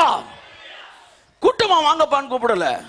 ஸ்கூல்ல படிக்கும்போது சொன்னாங்க 12th A எது, 12th B எது, 2nd standard C section எதுன்னு கேட்பாங்க. அவனை கூட்டமா மந்த மாதிரி வந்துருன்னு அர்த்தம். ஆனா அவர் வரும்போது 12th B 12th ஏன்னு கூப்பிடல, Justin எங்கன்னாரு. It's a personal relationship with God. Mind it. Listen to me. Augustine ஜோக்குவர் ஸ்டைல்ல பேசணும். Listen to me. It is a personal knowledge. It's a personal walk. புரிந்து கொள்ளுங்கள். இன்று உங்கள் விசுவாசத்தில் அநேகரோட வாழ்க்கையில தூங்கி கிடப்பதற்கு காரணம் அவரை குறித்த தனிப்பட்ட அறிவு இல்லை. அந்த அறிவுதான் அவரை குறித்து புரிந்து கொள்ளுதல் தான் உங்களை விசுவாச வீரர்களாக நிற்க வைக்கிறது. ஒன்னு எனக்கு தெரியும், எனக்கு எதிராக உருவாக்கப்படுகிற எந்த ஆயுதம் வாய்க்காத போகும், எந்த மனுஷனும் வாய்க்காம போயிடும். என்ன அவர் அழைச்சிருக்கிறாரு அப்படின்ற தைரியம், அந்த திமிரு, அந்த நம்பிக்கை, அந்த விசுவாசம் சத்துருக்களை, எதிரிகளை உதிரிகளாய் மாற்றுகிறது.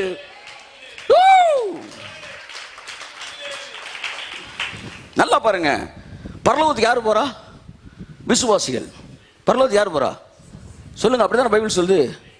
பரலோகத்துக்கு யார் போறா? நரகத்துக்கு யார் போறா? சத்தமா சொல்லுங்க. திரும்ப கேட்கிறேன், பரலோகத்துக்கு யார் போறா சொல்லுங்க? நரகத்துக்கு யார் போறா? புறஜாதிட்ட போய் ஒரு கேள்வி கேளுங்க. பரலோகத்துக்கு யார் போவா? நல்லவங்க. நரகத்துக்கு யார் போறா? கெட்டவங்கன்னா. அவனுடைய லாஜிக்கு, அவனுடைய கேட்டகரி என்னன்னா நல்லவங்க கெட்டவங்க. ஆனா இயேசுவோடைய டிக்ஷனரியில நல்லவங்க கெட்டவங்க கிடையாது, விசுவாசி அவிசுவாசி. கையை தட்டு. அவரை நம்புறவன் எல்லாம் நல்லவன், நம்பாதெல்லாம் கெட்டவன். கையை தட்டு. ஹல்லேலூயா. அதனால பைபிள் சொல்லுது, விசுவாசிக்கிறவனோ அவன் அக்கினிக்கு உட்படாமல், விசுவாசியாதவனோ அவன் அக்கினி தீர்ப்புக்கு உட்பட்டாயிற்று. தம்பி கேமரால கரெக்டா பதியல? ஓகே, இல்லாட்டி எழுதிக்கலாம். அதை நான் சொல்ல வரேன். நல்லவங்க கெட்டவங்க இல்ல, விசுவாசி அவிசுவாசி. புரிஞ்சுக்கிட்டீங்களா? அவ்வளவுதான் கிறிஸ்தவ வாழ்க்கை. எப்படி? அவ்வளவுதான் கிறிஸ்தவ வாழ்க்கை. ரெண்டு முக்கியமான அறிவு சொல்லுங்க பாப்போம். ஒன்று, அவர் யார், பர்சனல் நாலேஜ். ரெண்டாவது, அவர் பார்வையில் நான் யார். இது ரெண்டும் தனிப்பட்ட அறிவு, ரொம்ப முக்கியம். எல்லாம் சொல்லுங்க. ஆமா. ஒரு தடவை நான் சொன்னேன், ஆண்டவரே நீங்க கடவுள் எனக்கு நண்பனா இருக்கீங்க, எனக்கு ரொம்ப சந்தோஷமா இருக்கு. ஏன்னா நீங்க அழைச்சப்ப சிநேகிதனேன்னு சொல்லி தான் அழைச்சிங்க. அடுத்து சொன்னீங்க சிநேகிதன் எல்லா காலத்திலும் சிநேகிப்பான். அந்த வார்த்தையெல்லாம் நான் அப்படியே தூக்கி நிப்பாட்டுச்சு. ஒரு நாள் பேசிட்டு இருக்கும்போது நான் சொன்னேன், 94 நினைக்கிறேன், 95, ஆண்டவரே கடவுள் எனக்கு ஃப்ரெண்டா இருக்கிறது ரொம்ப சந்தோஷமா இருக்கு. அவர் சொன்னாரு, மாத்தி யோசி, கடவுள் உனக்கு ஃப்ரெண்டா இல்லை, உன் ஃப்ரெண்டு கடவுளா இருக்காரு. ஹல்லேலூயா. என் வாழ்க்கையில் கிடைச்ச பெரிய ரெவலேஷன்ல ஒரு ரெவலேஷன்றேன். கடவுள் எனக்கு ஃப்ரெண்டு இல்லைப்பா, நம்ம ஃப்ரெண்டு தான் கடவுளாக இருக்காரு. நல்லா புரியுது உங்களுக்கு?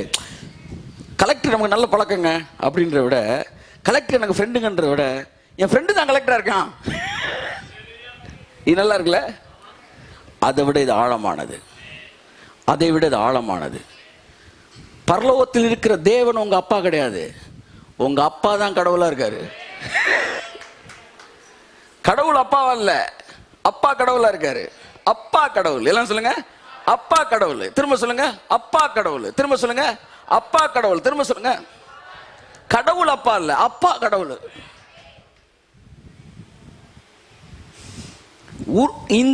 இந்த ரிலேஷன்ஷிப் தான் உங்களுக்கு ஃபெய்த் அப்படியே நிப்பாட்டி வைக்குது. இயேசு இஸ்ரவேல் ஜனங்களுக்குள்ள விசுவாசத்தை வளர்ப்பதற்கு அவர் அன்பை தான் சொல்லி கொடுத்தார். அன்பு பழக பழக அண்டர்ஸ்டாண்டிங் கூடும். ஆமேன் சொல்லுங்க. ஆமேன். அண்டர்ஸ்டாண்டிங் கூடும்.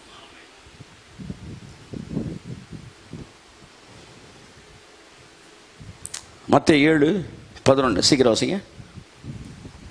7:11 ஒரு 10-12 வசனம் வாசிக்க வேண்டியிருக்கு. சீக்கிரம் வாசிங்க. ஆகையால் பொல்லாதவர்களாகிய நீங்கள் உங்கள் பிள்ளைகளுக்கு நல்ல ஈவுகளை கொடுக்க அறிந்திருக்கும் போது. அவர் என்ன சொல்றாருன்னா, ஏன்டா என்ன நம்ப மாட்டேன்ற, ஏன் நம்ப மாட்டேன்ற, என்ன நம்புறது அவ்வளவு கஷ்டமா? இன்னைக்கு கிருபை ஏன் தெரியுமா வந்து பெந்தேகோஸ்தே பிரசங்கிகள் நம்ப மாட்டேன்றாங்க சொல்லுங்க? அவரை நல்லவர்னு பேசுறோம், அவனால அவரை நல்லவர்னு, நல்லவர் தான் நீங்க சொல்ற அளவுக்கு நல்லவர் அப்படின்றான். கடந்த கால பாவத்தை மன்னிப்பாரு, ஒத்துக்கிறோம், நல்லவர் தான். எதிர்காலத்தை பாவத்தை மன்னிக்கிற அளவுக்கு நல்லவரா? கடவுள் நல்லவர்னு இன்னைக்கு சொல்றதுக்கு பிரசங்கிகள் தேவையா இருக்கு. ஆனா புறஜாதிகளுக்கு கடவுள் நல்லவர், ஆமாங்க நல்லவரா இருந்தா தாங்க கடவுள் அப்படின்னா. ஆனா இவன்ட்ட நல்லவரு நல்லவரு நல்லவர்னு வாரம் வாரம் காதுல ஆணியை வச்சு அறைய வேண்டியது இருக்கு. பிக்க போறேன் இயேசு நாமத்தினால. அதுக்கப்புறமா அப்படி என்ன ஆகி போச்சு, அதான் ஃபுல்லா வந்து என்ன ஆயிடுச்சு, பாயசன் ஆகி போச்சு. பழத்தை தின்னு நீ தான் ரசிக்கப்பட்ட பாயசன் எல்லாம் போயிருச்சு. இயேசு நாமத்துல புது சிருஷ்டியா மாறிட்டீங்க, அவருக்குள்ள உயிர்ப்பிக்கப்பட்டு இருக்கிறீங்க. கரங்களை தட்டி கர்த்தர் நன்றி சொல்லுவோம். சோ தேவன் நல்லவர். அவர் சொல்றாரு, பொல்லாதவனாகிய நீ நல்ல ஈவுகளை கொடுக்க அறிந்திருக்கும் போது பரலோகத்தில் இருக்கிற உங்கள் பிதா உங்களுக்கு நன்மையானவைகளை தருவது அதிக நிச்சயம் அல்லவா? 1993 நான் 1990 நான் அபிஷேகம் பண்ணப்பட்டேன். அப்படியே ரக்கா பாபா பாபான்னு அபிஷேகம் விட்டு அப்படி எப்போ பார்த்தா அந்த அந்நிய பாஷை அபிஷேகம். எப்போவுமே இந்த உளச்சூர்றதுக்குன்னு ஒரு குரூப்பு எப்போவுமே திரிவாங்க. நம்ம எந்த மெசேஜை கேட்டுக்கிட்டு இருக்கோமோ அதை உளச்சுடுறது, அதாவது எந்த எந்த சர்ச்சுக்கு போயிட்டு இருக்கோமோ, அதை எந்த சப்ஜெக்டை நம்பிக்கிட்டு இருக்கோமோ, எந்த ஊழியரை நம்பிக்கிட்டு இருக்கிறோமோ, எந்த ஊழியரை தலைவராக வச்சிருக்கிறோமோ, அல்லது எந்த டாக்டரின் நம்பி. அப்போ இந்த டங்ஸ்ன்ற டாக்டரின் ரொம்ப ஓரளவு ஓகே, அந்நிய பாஷை பேசுவாங்க. அந்த குறிப்பிட்ட சில சபை மக்கள் மட்டும் அப்படி தான் இருந்துச்சு. அந்த டைமில் சொன்னாங்க, ஒருத்தர் பிரசங்கம் சொன்னார், ஐயா இது தவளையின் ஆவிகள் ஐயா அப்படின்ட்டாரு. என்ன ஆவி? தவளையின் ஆவி அப்படின்னு சொல்லி எங்கேயோ எசேக்கியேலையோ எரேமியால உருண்டு பரண்டு ஒரு வசனத்தை வெளிப்படுத்தல. தவளைகளின் ஆவியை நான் அனுப்பினோ சொல்லி இந்த தவளையெல்லாம் மழை கொஞ்சம் கேன்னு கத்துதுல, எரிக்கா பாபா ரீக்கா பாருங்க, தவளை மாதிரியே தான் இருக்கு பார்த்தீங்களா, வெரி டேஞ்சரஸ், நீங்கள் அந்த கூட்டத்தில் தப்பிச்சுக்காங்கன்ட்டாரு. தவளையின் ஆவியா? நான் அதுக்கப்புறம் ரிஷா பாரா பாலா தீபா ராபான்னு அந்நிய பாஷை பேசும்போது எனக்கு மட்டும் கத்துறேன், நான் காதில் ஓதி விட்டு போயிட்டேன் பாட்டுக்க. இப்படி பின்னாடி பிஜிஎம் எஃபெக்ட் இப்படி கிடைக்குது எனக்கு பேக்ரவுண்டு. அப்போ என்னை பொல்யூட் பண்ணி விட்டு இப்போ என்ன சரி அந்நிய பாஷை பேச பயமாகி போச்சுன்னு, இதுக்கு தேவையில்லாத ஆவியல் இன்ஃப்ளூயன்ஸ் ஆகி போச்சு போலடான்னு. அப்படி இருக்கும்போது எனக்கு அந்த டைமில் ஸ்பிரிச்சுவல் லைஃப்பில் என்னை கைட் பண்ணுற என்னுடைய சீனியர் ஒருத்தர் சொன்னார். அவர் சொன்னேன்னா எனக்கு ரொம்ப பயமாக இருக்குது, இப்படி ஒருத்தர் வீட்டுக்கு பைபிள்லாம் விற்க வருவார், அவர் வரும்போது இந்த மேட்ரை விற்றுட்டு போயிட்டாருன்ட்டு. நான் அப்போ தான் என்னை கூப்பிட்டு சொன்னார், ஜஸ்டின் நீ என்ன கேட்ட அப்படின்னாரு. நான் பரிசுத்தாவிய அபிஷேகம் கேட்டேன். ஆமாம். பரிசுத்தான விஷயம் தானே கேட்டேன்? ஆமாம். உங்களில் யாராயிலும் தன் பிள்ளை அப்பத்தை கேட்டால் கல்லை கொடுப்பானா? மீனை கேட்டால் பாம்பை கொடுப்பானா? முட்டையை கேட்டால் தேளை கொடுப்பானா? உங்க அப்பா அப்படி கேட்டா மாத்தி கொடுப்பாரா? ஆமா. நீ பரிசுத்தாவிய தானே கேட்ட, தவளை நாவிய கேட்டியானாரு. பரிசுத்தாவிய கேட்டேன். அப்புறம் எப்படி தவளை ஆவிய தருவோம் உனக்கு? அதுக்கப்புறம் தான் சொல்றாரு, பொல்லாதவர்கள் நீங்கள் உங்கள் பிள்ளைகளுக்கு நல்ல ஈவுகளை கொடுக்க அறிந்திருக்கும் போது பரலோகத்தில் இருக்கிற உங்கள் பிதா உங்களுக்கு நன்மையானவைகளை என்று மத்தேயு சொல்லுகிறது, பரிசுத்த ஆவியை என்று லூக்கா சொல்லுகிறார். நீங்கள் அவரிடத்தில் வேண்டிக் கொள்கிறவர்களுக்கு பரிசுத்த ஆவியை தருவது அதிக நிச்சயம் அல்லவா? ஏன்னா இந்த அனாயிட்டிங் டங்ஸ்ல பேசும்போது ஃபியூச்சர்ல இப்படி குரூப்லாம் எந்திரிச்சு இது அந்த ஆவி இந்த ஆவின்னு சொல்லுவாங்க, தெரிஞ்சு எழுதுனாரா என்னன்னு தெரியல. நீ முட்டையை கேட்டா தேலை கொடுக்க மாட்டேன், மீனை கேட்டா பாம்பை கொடுக்க மாட்டேன், அதனால இந்த அபிஷேகத்துக்காக ஜெபிக்கும் போது உனக்கு நான் வேற ஆவிகளை தரமாட்டேன், பரிசுத்த ஆவியத்தான் தருவேன். ஹே பாலா சாந்துரா பாலா தியாங்கோ, மிக அழகாக பரிசுத்த ஆவினே எழுதுற. நீ காத்திருக்கும் போதோ ஜெபிக்கும் போதோ நீ பயப்பட வேண்டிய அவசியம் இல்லை. இப்ப அந்த டாக்டரின் இல்ல, அதனால நீங்க பொழைச்சிட்டீங்க. அந்த காலத்துல இந்த டாக்டரின் சுத்திக்கிட்டு இருந்துச்சு. 93 கெட்ட ஆவிகள் உள்ள புகுந்துருது. கெட்ட, ஏன்னா இவங்க செஞ்ச ஆக்ஷன்லாம் கொஞ்சம் வித்தியாசமால இருக்கும். அப்படின்னு ஒருத்தன் நான் ஒருத்தன் உருளுவேன், ஒருத்தன் இதெல்லாம் பார்த்தோன்னே என்ன முத அப்பதானே என்ட்ரு ஆகுது உள்ள. ஐயா ரஜினிகாந்த் வெளியூர்காரன் பார்த்தோன்னா என்னங்க வரு அப்படின்னு வேற மாதிரி பார்ப்பேன். நம்ம பார்த்து பழகி கை தட்ட ஆரம்பிச்சிட்டோம். ஆமா, சிகரெட்டை தூக்கி போட்டு சுடுறாங்க படத்துல, கிராப்தார்ல. உள்ள இருந்து குண்டு வருமா தீ வருமாடா, அந்த இது அது போய் சிகரெட்டை சுட்டு அது இதாகி டக்குன்னு பிடிச்சு வெளியூர்காரன் பார்த்தா என்ன பண்ணிக்கிட்டு இருக்காரு உங்க ஆளுன்னு கேட்பாங்க. ஏன்னா அவனுக்கு தெரியல என்ட்ரி என்னன்னு. Okay right. இப்போ அப்போ எனக்கு தெரிஞ்ச சர்க்கிள் அப்போ என்ட்ரினால பயம் வந்த உடனே இந்த டாக்டரின் உள்ள என்ட்ராது. ஒவ்வொரு காலகட்டத்தில் தேவன் புது புது சத்தியங்களை வெளிப்படுத்துவது போல பிசாசும் புது புது திட்டணியை வெளிப்படுத்திக்கிட்டே இருப்பான். கொஞ்ச நாள் கழிச்சு அது பொய்ன்னு தெரிஞ்ச உடனே அமைதியாக அந்த பொய்யை எடுத்துட்டு ரிட்டர்ன் ஆயிடுவான், அடுத்து வேற பொய்யை கொண்டு வருவான். ஒரு காலத்தில் வியாதி சுகப்படுத்துற தேவன் சித்தம்ல அடிச்சு பேசிக்கிட்டாங்க அந்த பொய்யன். ஆனா divine healing is God's will அப்படின்னு தெரிஞ்ச உடனே அப்படியே டிவைன் சுகம், டிவைன் ஹீலிங் கிடைக்க ஆரம்பிச்சு பாருங்க. இப்போ என்ன செய்ய ஆரம்பிச்சிட்டான், சுகமடைவது சித்தம் இல்லைன்னு சொல்றதை நிப்பாட்டிட்டான். இப்ப என்ன சொல்லணும்? அதுக்கப்புறம் என்ன சொன்னா, எல்லாரும் சுகமடைகிற சித்தம் இல்லை அப்படின்னா, அடுத்து எல்லாரும் சுகமடைகிற சித்தம் வந்தோடனே அப்படியே ரிட்டர்ன் ஆக ஆரம்பிச்சான். அதுக்கப்புறம் சொன்னா வாழலாம்ப்பா, சிலர் பாதி வயசுல நீடித்த நாட்கள் சொல்ல இல்ல இல்ல இல்ல இல்லன்னு பேசிக்கிருந்தேன். இப்ப அப்படியே அமைதி ஆயிட்டான். இப்ப எல்லாம் வந்து வேதத்துல வேத வெளிச்சம் வந்துருச்சு. நீடித்த நாட்களால் தேவன் அவனை திருப்தி ஆக்குவார். ஆமென். கழுகுக்கு சமான வாழ வெதுகோ பாக்குவார். இந்த வசனங்கள் வெளிச்சம் இன்னைக்கு சபையை நிரப்பின உடனே நீடித்த நாட்கள் கிடையாதுன்னு சொன்ன பொய் என்ன செஞ்சிருச்சு? போயிருச்சு. இப்ப மரணமே இல்லைன்னு பேசும்போது அது இல்லைன்னு இப்ப பேசிக்கிட்டு இருக்கிறான். இன்னும் கொஞ்ச நாள்ல அதுவும் போயிடும், அவனும் போயிடுவான். இதுவும் சபை ஜனங்களால் அங்கீகரிக்கப்பட்ட சத்தியமாக மாறிவிடும். கரங்களை தட்டி கர்த்தர் நன்றி சொல்லுவோம். ஓகே, அப்ப அவர் என்ன சொல்ல வர்றாரு? என் பார்வையில நான் யாருன்னு தெரிஞ்சுக்க, அடுத்து என் பார்வையில நீ யாருன்னு தெரிஞ்சுக்க. அதுக்கப்புறம் 50 100 அவர்கிட்ட வந்து போய் என்ன செய்ய மாட்டோம்? ஒன்ன புரிஞ்சுக்க. என் பார்வையில நீ யாரு?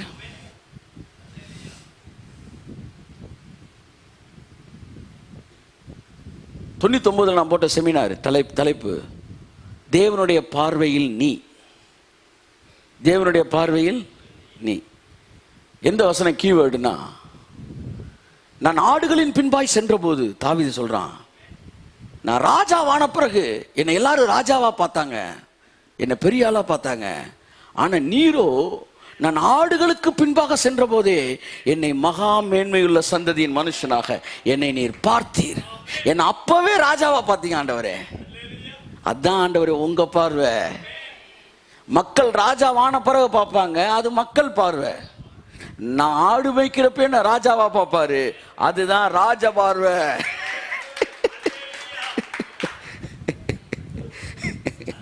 அல்லேலூயா. ஆமா, எல்லாம் சொல்லுங்க ராஜ பார்வை. ஆமா, பார்வை பார்க்க போறேன், அதெல்லாம் ஒரு பார்வையும் பார்க்க போவேணாம். இங்க ராஜ பார்வை பார்த்துக்கிட்டு இருக்காரு அவங்கள. ஆமென். ராஜ பார்வை அது என்னன்னா, நீங்க சாதாரண ஆளா இருக்கும்போது உங்களை பெரிய ஆளா பார்ப்பாரு. நான் கிளாஸ்ல உட்காந்து அடிச்சு விளையாண்டுக்கிட்டு இருந்தேன் பார்த்தீங்களா, அப்பவே என்ன ஊழியக்காரனா பார்த்தாரு அவர். ஹல்லேலூயா. அப்படிதான் உங்களை என்னையும் பார்க்குறாரு. இப்போ நீங்க ஒன்று புரிஞ்சுக்கணும், அவர் உங்களை தனி மனிதனாகத்தான் பார்க்கிறார். அவர் உங்களை தனி மனிதனாகத்தான் பார்க்கிறார்.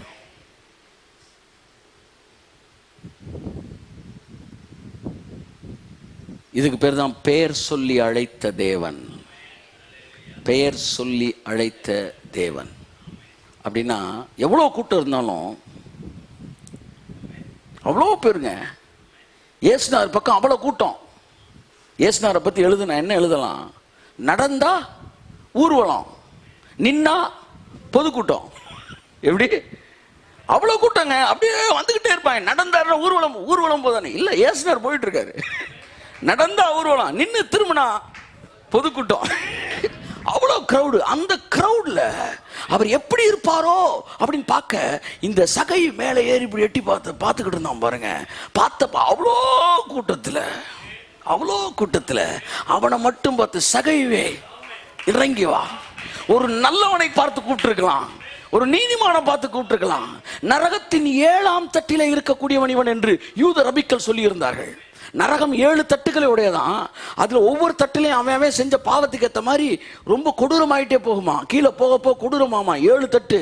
இதுல இந்த டாக்ஸ் கலெக்டர்ஸ் வந்து 7ஆவது தட்டில் இருப்பார்கள் என்று யூத ரபிக்கள் பிரசங்கம் பண்ணிக்கிட்டு இருந்தான் இந்த காலத்துல.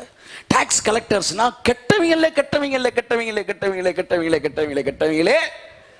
கெட்டவங்க. ஆனா இவர் நின்னவர் ஒரு நல்ல வேலை பார்த்து கூப்பிட்டுருக்கலாம்ல.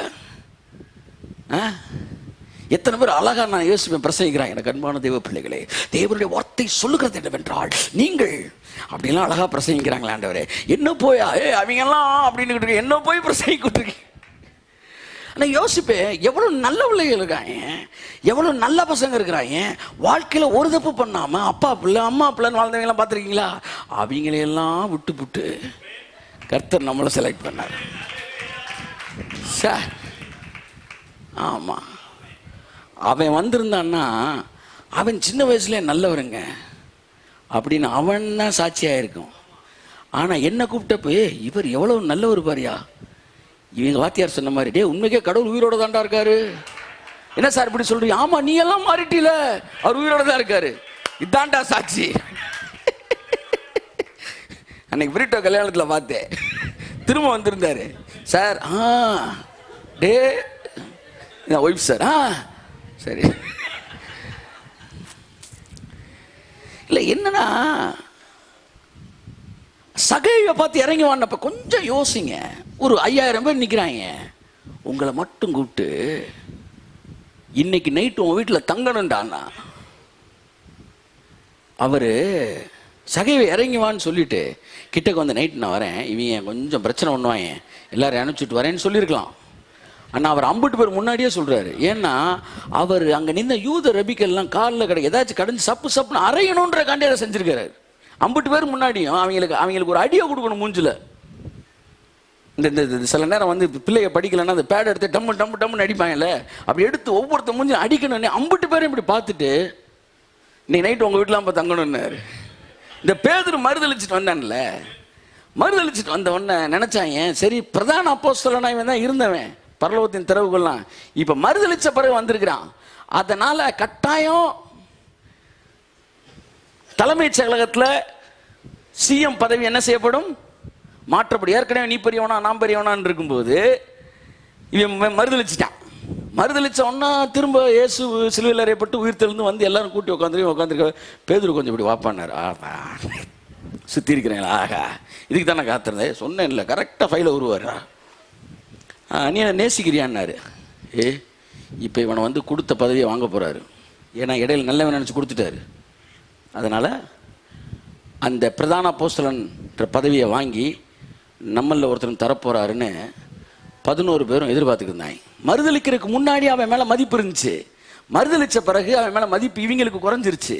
ஆனால் உங்களுக்கு குறையலாண்டா எனக்கு குறையலடான்னு காட்டுறதுக்காக அவன் விழுகிறதுக்கு முன்னாடி இருந்த அதே மதிப்பு தாண்டா விழுந்ததுக்கு அப்புறம் எனக்கு அவன் மேல இருக்கு என்பதை காட்டுவதற்காகத்தான் எல்லாரையும் உட்கார வச்சு சொன்னார், என் நாடுகளை நீ மேய்ப்பாயாகனாரு. This is to establish his designation. அவனுடைய பதவியை பொறுப்பை எல்லாருக்கும் மறுபடியும் டிக்ளேர் பண்றாரு. ஏன்னா போனதுக்கு அப்புறம் அவனை டார்ச்சர் கொடுக்காதீங்க.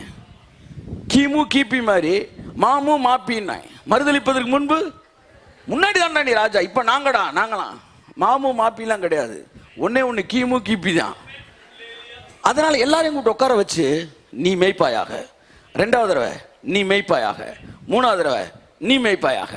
எந்த ஒரு சாட்சியும் எந்த ஒரு காரியமும் 2-3 சாட்சிகளால் எஸ்டாப்ளிஷ் ஆயிரும். 3 தடவை சொல்லிட்டு அதை மாற்ற முடியாது.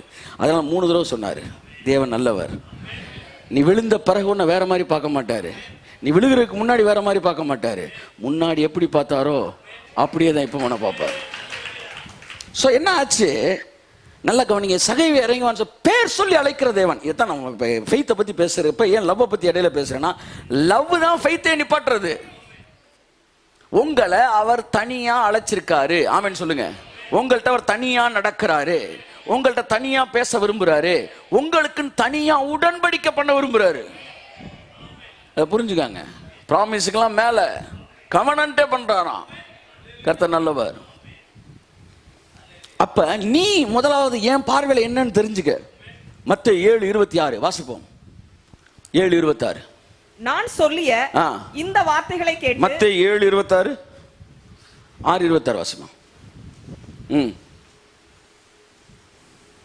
ஆகாயத்து பட்சிகளை கவனித்து பாருங்கள். ஆகாயத்து பட்சிகளை கவனித்து பாருங்கள். அவைகள் விதைக்கிறதும் இல்லை, அது விதைக்கிறதே கிடையாது, அறுக்கிறதும் இல்லை, அறுக்கிறதே கிடையாது, களஞ்சியங்களில் சேர்த்து வைக்கிறதும் இல்லை, சேர்த்து வைக்கிறதே இல்ல, அவைகளையும் உங்கள் பரமபிதா பிழைப்பூட்டுகிறார். அவ்வளவுதான். வேலை பார்க்காதத நீ வேலை பார்க்கல அப்படின்றாரா? அவைகளையும் வேலை பார்க்கறது ரொம்ப முக்கியமா, ஆனா அது வேலையா பார்க்கல, ஆடைக்காண்டி விட்டுறேன் நான். அவைகளையும் உங்கள் பரமபிதா ரொம்ப முக்கியம், பிழைப்பூட்டுகிறார். அவைகளை பார்க்கிலும் நீங்கள் விசேஷித்தவர்கள் அல்லவா? கை தட்டுங்க ஒரு தவறுக்கு. இதத்தான் அவனுக்கு புரிய வைக்க விரும்பினாரு. நீ தெரிஞ்சுக்க, don't under estimate your self. Faith ஏன் தெரியுமா ஆப்ரேட் ஆக மாட்டேன்? Under estimation. கடவுளுடைய பார்வையில் உன்னை குறித்து குறைவான மதிப்பீடு, குறையா மதிப்பிடாத, உன்னை குறித்து குறைவாய் மதிப்பிடாத. Man has a very lower level estimation about himself. அவனை குறித்து மிக குறைந்த அளவு மதிப்பீடு உடையவனா இருப்பதனால்தான் அவனுக்கு வந்து ஒரு 500 ரூபா கேட்கும், 500 ரூபா தருவாரா, 50,000 தருவாரா, 5 கோடி தருவாரா? அண்ட சராசரங்களை உனக்கு கூட கொடுத்துருக்கா மகனே, எவ்வளவு பெரிய ஆளு, என்னுடைய பார்வையில் நீ யார் என்பதை தயவு செய்து புரிந்து கொள். இன்னைக்கு நீ கேட்டுக்கிட்டு இருக்க ஜப குறிப்பெல்லாம் கிழிச்செறிஞ்சிருவ நீ இயேசு நாமத்துல.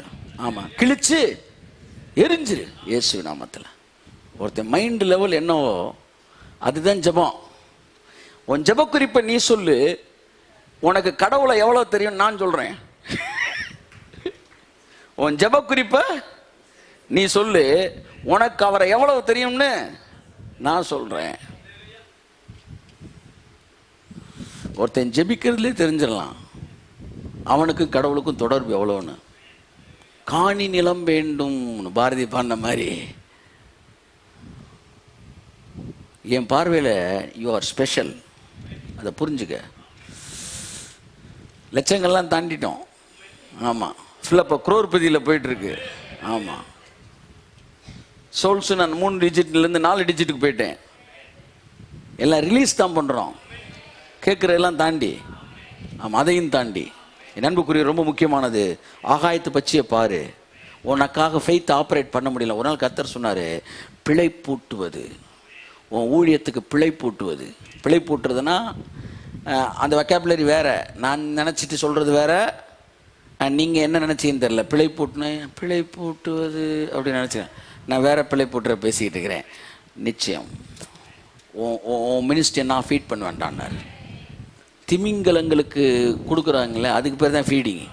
நான் பிழைப்புன்னும் போது திமிங்கலத்துக்கு போகிற சாப்பாடை பேசிகிட்டு இருக்கிறேன். ஆமாம், கூப்பிடுகிற காக்கை குஞ்சுக்கும் தேவன் உணவளிப்பாராம், கர்ச்சிக்கிற சிங்கங்களுக்கும் அவர் என்ன செய்வாராம், சாப்பாடு போடுவாராம். ஆமாம், எது கொடுப்பாரு, எது நீ யாரோ அதுக்கேற்ற மாதிரி கொடுப்பாரு. காக்கான்னு வா காக்கான்னு கூப்பிட்டு நேரம் கொஞ்சம் தயிர் சாதத்தை பிசைஞ்சு அப்படி வச்சு சாப்பிட்டு பாட்டுருவார். அதுக்கு டக்கு டக்கு டக்குன்னு சாப்பிட்டு போயிடும். ஏன்னா அதுதான் அவர்கிட்ட என்ன இருக்கு, அவர்கிட்ட எல்லாம் இருக்கு. நீ காக்காவா கர்ச்சிக்கிற சிங்கமான்னு பார்த்துக்க. சிங்கம் அப்படி நிற்கும் போது தயிர் சாதத்தை பிசைஞ்சு வச்சோம்னா கொஞ்சம் நல்லா தள்ளி போடு அப்படின்னு தள்ளி போடுவான்ல, கையை கவிக்கிறோம். தயிர் சாதத்தை நீ சாப்பிட்டு கையை நான் சாப்பிட்றேன். அதனால சிங்கம் வந்தவன சிங்கங்களின் ஆசையை திருப்தி ஆக்குவாராம் கர்த்தர். சிங்கத்துக்கு என்ன தேவை, மான் தேவை. சிங்கத்துக்கு என்ன தேவை, கறி தேவை. அப்ப காக்காய்க்கு தயிர் தேவை, சிங்கத்துக்கு கறி தேவை. அவர் கேட்கிறாரு, உனக்கு கறி தரவும் ரெடி, தயிர் தரவும் ரெடி, ஆனா நீ சிங்கமா நீ காகமா நீ முடிவு எடுத்துக்க. ஆமா, ஹல்லேலூயா. நான் சொல்றதெல்லாம் நல்ல மனசுல நல்லா சுத்தமா எடுத்துக்கணும். ஆமா, அடுத்தவன் காரில் கையை வச்சு ஜெபிச்சுறாங்க, அடுத்தவன் வீட்டில் கையை வச்சு வச்சுறாங்க. ஆமாம், அது வேற இல்லை. இது ஒரு காலத்தில் நடந்த இந்த பரிசுத்தாவி தவளை மாதிரி இது ஒரு காலத்தில் நடந்த ஒரு குழப்பங்கள். அந்த யுகங்கள்லாம் தாண்டி வந்தனால நான் சொல்கிறேன், நம்மள்ட்ட யாரும் இப்படி கிடையாது. கர்த்தர் நல்லவர். Amen. God is good. Okay, நான் கார்ன்றது ஊமையாக சொன்னது. So faith is not to operate for to என்ன சொல்ல, டு பொசஸ் அதர்ஸ் ப்ராப்பர்ட்டி. ப்ராப்பர்ட்டின்னு நான் சொல்கிறது வந்து வெறும் மெட்டீரியல் விஷயங்கள் கிடையாது, உறவுகள் எல்லாத்தையும் சொல்லி வரேன் நான். ஆமாம், யங்ஸ்டர்ஸ்லாம் திடீர்னு பக்தி ஆயிடுவாங்க, அதுக்கு சொல்ல வரேன் நான். எனக்கு கொஞ்சம் தனியாக டீல் பண்ணிக்கணும், பிரச்சனை இல்லை. கர்த்தர் நல்லவர். இப்போ நீ யாருன்னு உனக்கு தெரியல, அதனால தான் பிரச்சனை. அடுத்து லூக்கா எழுதியிருக்காரு, பறவைகள் 1000ங்களை விட நீ ஸ்பெஷல் ஆனவன்டான். அதான் யோபுல சொல்றாரு, இவ்வளவு மிருகங்கள் இருக்கு, ஆனா நீ தான்டா எனக்கு ஸ்பெஷல். நான் ஸ்பெஷல், நான் ஸ்பெஷல் என்று உணர்கிற ஒருவன் வாழ்க்கையில விசுவாசம் மேல நிற்கும். நான் சாக மாட்டேன்டா. ஆமேன், நான் சாக மாட்டேன்டா, நான் செத்தாலும் பிழைச்சி வருவேன்டா என்கிற மனோதிடம் அவனுக்குள்ள கடந்து வருது. ஏன்னா தான் யார் என்பதை அவன், எலியா செய்த தவறு என்னவென்றால் தான் யார் என்பதை மறந்து போனான், தன் சாயல் இன்னது என்பதை மறந்து போனான். கர்த்தர் அவன்கிட்ட சொல்லியிருந்தாரு, நீ சாக மாட்டடான்னு. அவன் சாக மாட்டேன்னு கர்த்தர் அவனுக்கு சொல்லியிருந்தது, அவனுக்கு மட்டும் சொல்லல, அவனுக்கு மட்டும் தெரியல. ஒரு நாள் ஏதோ ஒரு 10 பேரை சொல்லியிருந்தேன், கர்த்தர் என்கிட்ட சொல்லியிருக்கேன் நான் சாக மாட்டேன்னு சொல்லியிருக்காரா அப்படின்னு சொன்னவன கப்பு கப்பு கப்பு கப்புன்னு பரவி கில்காலு வந்து பெத்தேலு, அடுத்து எரிகோ, அடுத்து யோர்தான் வரைக்கும் அம்புட்டு கிளாஸ்ல இருந்த ஸ்டூடெண்ட்ஸு அந்த சிட்டிஸ் எருசலேம் அந்த சமாரியா நிறைய இடங்கள்ல பரவிருச்சு. என்ன பரவிடுச்சு? எலியா சாக மாட்டார், எலியா சாக மாட்டார், எலியா சாக மாட்டார், எலியா சாக மாட்டார். எல்லாரும் ஞாபகத்தில் வச்சுக்கிட்டு இருக்காங்க. எலியா மறந்துட்டாரு. ஏசபேல் சொன்னோம் கொல்லாம மாட்டேனா, ஐயோ கொன்றுவா போலன்னு ஓடுறான். ஏன்? தான் யார் என்பதை எலியா மறந்து விட்டான். தான் எவ்வளவு விசேஷமானவன். ஐயா, பலிபீடங்களை இடித்து போட்டு ஆயிரக்கணக்கான தீர்க்கதரிசிகள் செத்து போனார்கள். டே, அவன் வேற, நீ வேறடா, நீ வேற. I am special. அதைத்தான் புரிஞ்சுக்கணும் நீனு. அங்கனுக்குள்ள 4 ஊழியக்காரன் வியாதி வந்து செத்து போயிருக்கலாம், இங்கனுக்குள்ள 10 ஊழியக்காரன் ஆக்சிடென்ட் ஆகி செத்து போயிருக்கலாம், அங்கனுக்குள்ள 1000 பேருக்கு 1000 நடந்துக்கலாம். அவனுக்கு கிறிஸ்தவன் தான், இவனு ஊழியக்காரன், அவனுக்கு கிறிஸ்தவன் தான், இவனுக்கு கிறிஸ்தவன் தான். நான் வேற, நான் வேற. என் பக்கத்தில் 1000 பேர், என் வலது பக்கத்தில் 10000 பேர் விழுந்தாலும் அது உன்னை உன்னை. ஆமென். சங்கீதம் 91 ஒரு கூட்டத்துக்கு எழுதப்பட்ட வார்த்தை அல்ல. சங்கீதம் 91 ஒரு தனி மனிதனுக்கு எழுதப்பட்ட வார்த்தை, ஒரு சமுதாயத்துக்கு கொடுத்த வார்த்தை அல்ல. ஏனென்றால் வருகிற வார்த்தையெல்லாம் உன்னை உன்னை உன்னை உன்னை தான் வருது. அது ஒரு மனிதனுக்கும் கடவுளுக்கும் இருக்கிற தனிப்பட்ட தொடர்பு. அவரோடு தனியாக நடக்கிறவனுக்கு தான் அந்த வார்த்தையின் அர்த்தம் தெரியும். கூட்டத்தோட கும்மி அடிக்கிற கிடையாது. எப்பப்பா ஜெபிச்ச? காலையில் எல்லாரும் சேர்ந்து ஜெபிச்சேன், நைட்டு ஜெபம் சேர்ந்து ஜெபிச்சேன். 1 மாசமா கூட்டத்தில் தான் ஜெபிச்சிருக்க, தனியா ஜெபிச்சியா? ஜெபம்ன்றது வொக்காபுலரி. நான் நினைச்சிட்டு சொல்றது வேற, நீ நினைச்சுக்கிட்டு இருக்கிறது வேற. நான் இந்த வொக்காபுலரியில் கேட்டுக்கிட்டு இருக்கேன், அவரோட நீ பேசுறது. அதைத்தான் நான் கேட்கிறேன். ஏன் ஃபெய்த் டவுன் ஆகி கிடக்கு? கடைசி என்னைக்கு தனியா பேசினா அவர்கிட்ட? என்ன பேசினார் உன்ட்ட அவரு? அது சொல்லு, என்ன பேசினார் உன்ட்ட அவரு? ஒரு வார்த்தை உன்னை இமயமலை லெவலுக்கு தூக்கிறோம். கூட்டிலிருந்து ஒழுகும் தேன் கண்ணை திறந்துரும். என் அருமையான தேவ பிள்ளையே, ஏன் விசுவாசம் உனக்குள் குறைந்து இருக்கிறது? எங்கேயோ செய்தியை கட்டிட்டு எங்கனக்குள்ளே ஜெபத்தில் உட்கார்ந்துட்டு எந்திரிச்சு வரதில்லை. நான் தேவனோடு பழகும் போது, அவர் வார்த்தையிலிருந்து தேவன் என்னோடு பேசும்போது, பர்சனல் மெடிடேஷன், பர்சனல் பிரேயர், இவைகள் வழியாக தேவனோடு உறவாடும் போது, I start knowing him personally. இப்பதான் விசுவாசம். ஆமா, நீ விசுவாசத்தை தூக்கி பிடிச்செல்லாம் போய் விசுவாசம் ஒன்னும் தூக்கி நிப்பாட்டிக்கிட்டு இருக்கு. ஏய் ஏய் போடா, முன்னாடி போடா. இதுதான் வந்து சங்கீதம் உன் பக்கத்தில் 1000 வலதுக்கு 10000, அது உன்னை அணுகாது. வாதை உங்கள் அப்படின்னு சொல்ல, வாதை உன் கூடாரத்தை அணுகாது. இல்ல புரியுதா உங்களுக்கு?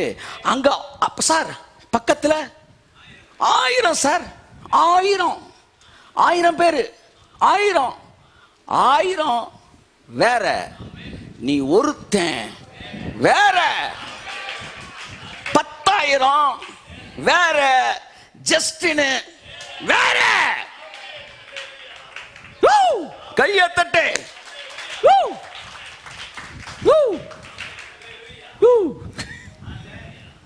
ஜான்ஜிலே கையில பிளேக் நோயில பாதிக்கப்பட்ட ஜனங்கள் செத்துக்கிட்டு இருந்தாங்க. அவங்க நிறைய அவங்களுக்கு ட்ரீட்மெண்ட் கொடுத்துக்கிட்டு இருக்கும்போது டாக்டர் சொன்னாங்க, சார் அது அவங்களுக்குள்ள விஷக்கிருமிகள் இருக்கு, அது உங்களை பாதிச்சிடும். அங்க பாருங்க, அவங்க நுரைய பாருங்க, அந்த வாயிலேருந்து வர அப்படியே செத்துக்கிட்டு இருக்க வாயில இருக்க நுரைய எடுத்து மைக்ரோஸ்கோப்ல காட்டினாங்களாம். பாருங்க எவ்வளவு கிருமிகள் இருக்கு பாருங்கன்னு. ஜான்ஜிலேக் பார்த்தாராம், இதுதான் ஒருத்தனுக்குள்ள போய் உன்னை அழிக்கிறதுன்னு. உன்னை ஜான்ஜிலேக் அந்த கையில அந்த நுரைய அப்படி வாங்கினாராம். வாங்கினோன்னா மைக்ரோஸ்கோப் இவர் கை பக்கம் திரும்புது, பார்த்தா அதுவரை உயிரோடு இருந்த கிருமிகள் ஒவ்வொன்றாய் சாக ஆரம்பிச்சுச்சான். இவர் கைக்கு வந்தோன்னா சாகுதான். அவன் வேற, நான் வேற. ஆமென். The personal knowledge. சங்கீதம் 91 சிங்குலர், ஒரு சிங்கிள் பர்சனுக்கு எழுதப்பட்டது. ஆமா, கடவுளோட நடந்து பழகு, அவரோட பேசி பழகு. ஆமென். கூட்டத்தில் வந்து கும்மாளம் அடிக்கிறது நல்லது, தனி ஜபத்தில் தனியோடு தேவனோடு பழகுவது, இவைகளை உங்களை வளர்த்து கொள்ளுங்கள். அவரோட நடங்கள். Walking with God is the foundation of faith. அவரை அறிந்து கொள்வது. நான் விசுவாசிக்கிற இன்னார் என்று அறிவேன். ஆமென் சொல்லுவோம். புலம்பல்ல நிறைய வசனம் எடுத்துட்டு வந்தேன், அது நேரம் இல்லை, அதனால நான் இன்னொரு நாள் கொடுக்குறேன். புலம்பல் அது எரேமியாவின் புலம்பல் அல்ல, அது இயேசு கிறிஸ்துவின் புலம்பல், அது பரிசுத்தாவின் புலம்பல், அது பரம பிதாவின் புலம்பல். என்ன சொல்றாரு? தங்கம் தங்கம் கறி கெடுத்துருச்சு, ஐயோ வந்து சீமான், என் பிள்ளை சீமான் சாப்பாட்டுக்கெல்லாம் அலையிறான். ஓ, இரக்கத்தின் உச்சிதத்தில் இருந்தவன் இரக்கம் இல்லாம கொடூரமாயிட்டான் அப்படின்னு அவனை பார்க்கிறப்ப தேவன், அவன் ரோட்ல சாப்பாடு எல்லாம் திரியிறான் பஞ்சத்துல, பாபிலோன் தேசத்துல, நாக்கு ஒட்டியது மேல்வாயோட. ஆனா தேவன் அவனை பார்க்கும்போது அவர் கண்ணில் கண்ணீர். என்னன்னா, நீ யாருன்றது உனக்கு தெரியாம போச்சேடா, நீ எவ்வளவு பெரிய ஆலயம் பார்வையில, நீ எவ்வளவு மேலானவன், உன்னை படைத்த உன்னை பெற்ற தகப்பனாகிய நான் உன்னுடைய தகப்பனுக்கு ஆதாமுக்கு ஏவாளுக்கும் உன்னுடைய முற்பிதாவுக்கு நான் 2 பேருக்கு 4 ஆறு கொடுத்த தேவன். நீ எவ்வளவு பெரிய மேன்மையானவன், அதை மறந்து இன்னைக்கு அப்பத்திற்காக பிச்சை எடுத்துக்கொண்டு திரிகிறாய். அவர்கள் ஜெபக்குறிப்பு பிச்சை எடுப்பதாக இருக்கிறது. விசுவாசம் குறைந்த நிலையில் இருக்கிறது. காரணம், தங்கள் தகப்பனின் பார்வைகள் யார் என்பதை மறந்து போனது சபை. அதனால் சபையில மிகப்பெரிய இடங்களை ஜெபக்குறிப்புகள் ஆக்கிரமித்துக் கொண்டது, பிரியாணி சட்டி ஆக்கிரமித்துக் கொண்டது, கரண்டி ஆக்கிரமிச்சிருச்சு, வந்து வாட் இஸ் தட் ஆம்பிளிஃபயர், மைக்கு, இவைகளா வாழ்க்கை? இதுவா நீ விசேஷித்தவன், எல்லாவற்றையும் தாண்டி நீ விசேஷித்தவன். ஆயிரக்கணக்கான பறவைகளை விட இந்த மதுரையில பறந்துகிட்டு இருக்கிற ஆயிரக்கணக்கான காக்கைகள், லட்சக்கணக்கான பறவைகள், அத்தனை விட ஜஸ்டின் ஒருத்தன் விசேஷமானவன். ஆமென். நீங்கள் அவருக்கு சொத்தம். You are his peculiar treasure. You are his prosperity. ஆமா, இந்த மதுரையில அவருக்கு சொத்துனா என்ன தெரியுமா? சொல்லுங்க, மதுரையில சொத்துனா எது? இங்க இருக்கிற வந்து பெரிய பெரிய பில்டிங் கிடையாது. இங்க இருக்கிற அவளு காசு வந்து செந்தில்முருகன் இந்த மாதிரி ஜுவல்லரிஸ் ஷாப் இருக்கு, தங்கம் கோடிக்கணக்கில், அது அவர் சொத்து கிடையாது.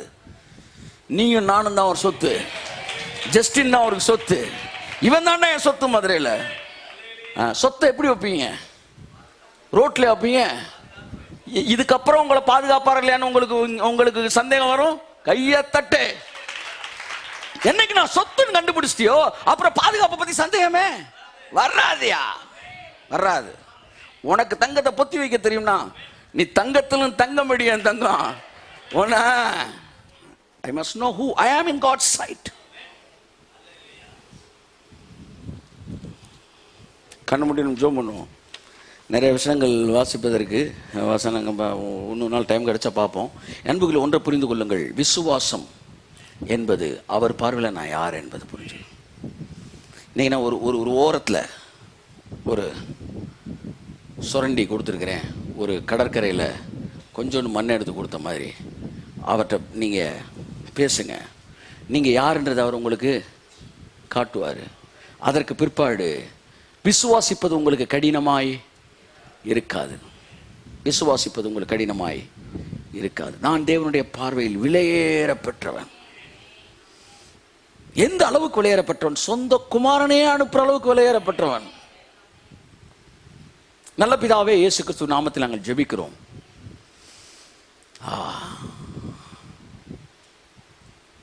எஸ்,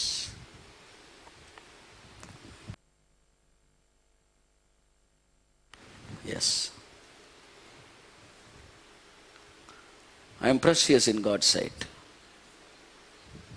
நீ அவருடைய கரத்தில் ராஜ முடியா இருக்கிற. அவருடைய பார்வையில் நீங்க யாருன்னு புரிஞ்சுக்கிட்டீங்கன்னா, இந்த விசுவாசம்ன்றது அந்த நாலேஜுக்கு மேல தான் இருக்கு. அவர் யாரு? அவர் பார்வையில் நீங்க யார்? ஆமென், ஆமென், ஆமென். எஸ், கொஞ்சம் ஆமென். Yes master. அவருடைய பார்வையில் வீட்டில் போகிற வழியில், ஆண்டவரே நான் எவ்வளோ ஸ்பெஷல் உங்கள் பார்வையில் என்பதை புரிந்து கொண்டவர்களாய் இருக்கும்போது உங்கள் பாஷை சுத்த பாஷையாய் மாறுகிறது. இயேசு கிறிஸ்துவின் நாமத்தினாலே ஜெபிக்கிறேன் ஜீவனுள்ள நல்ல பிதாவே. ஆமென், ஆமென்.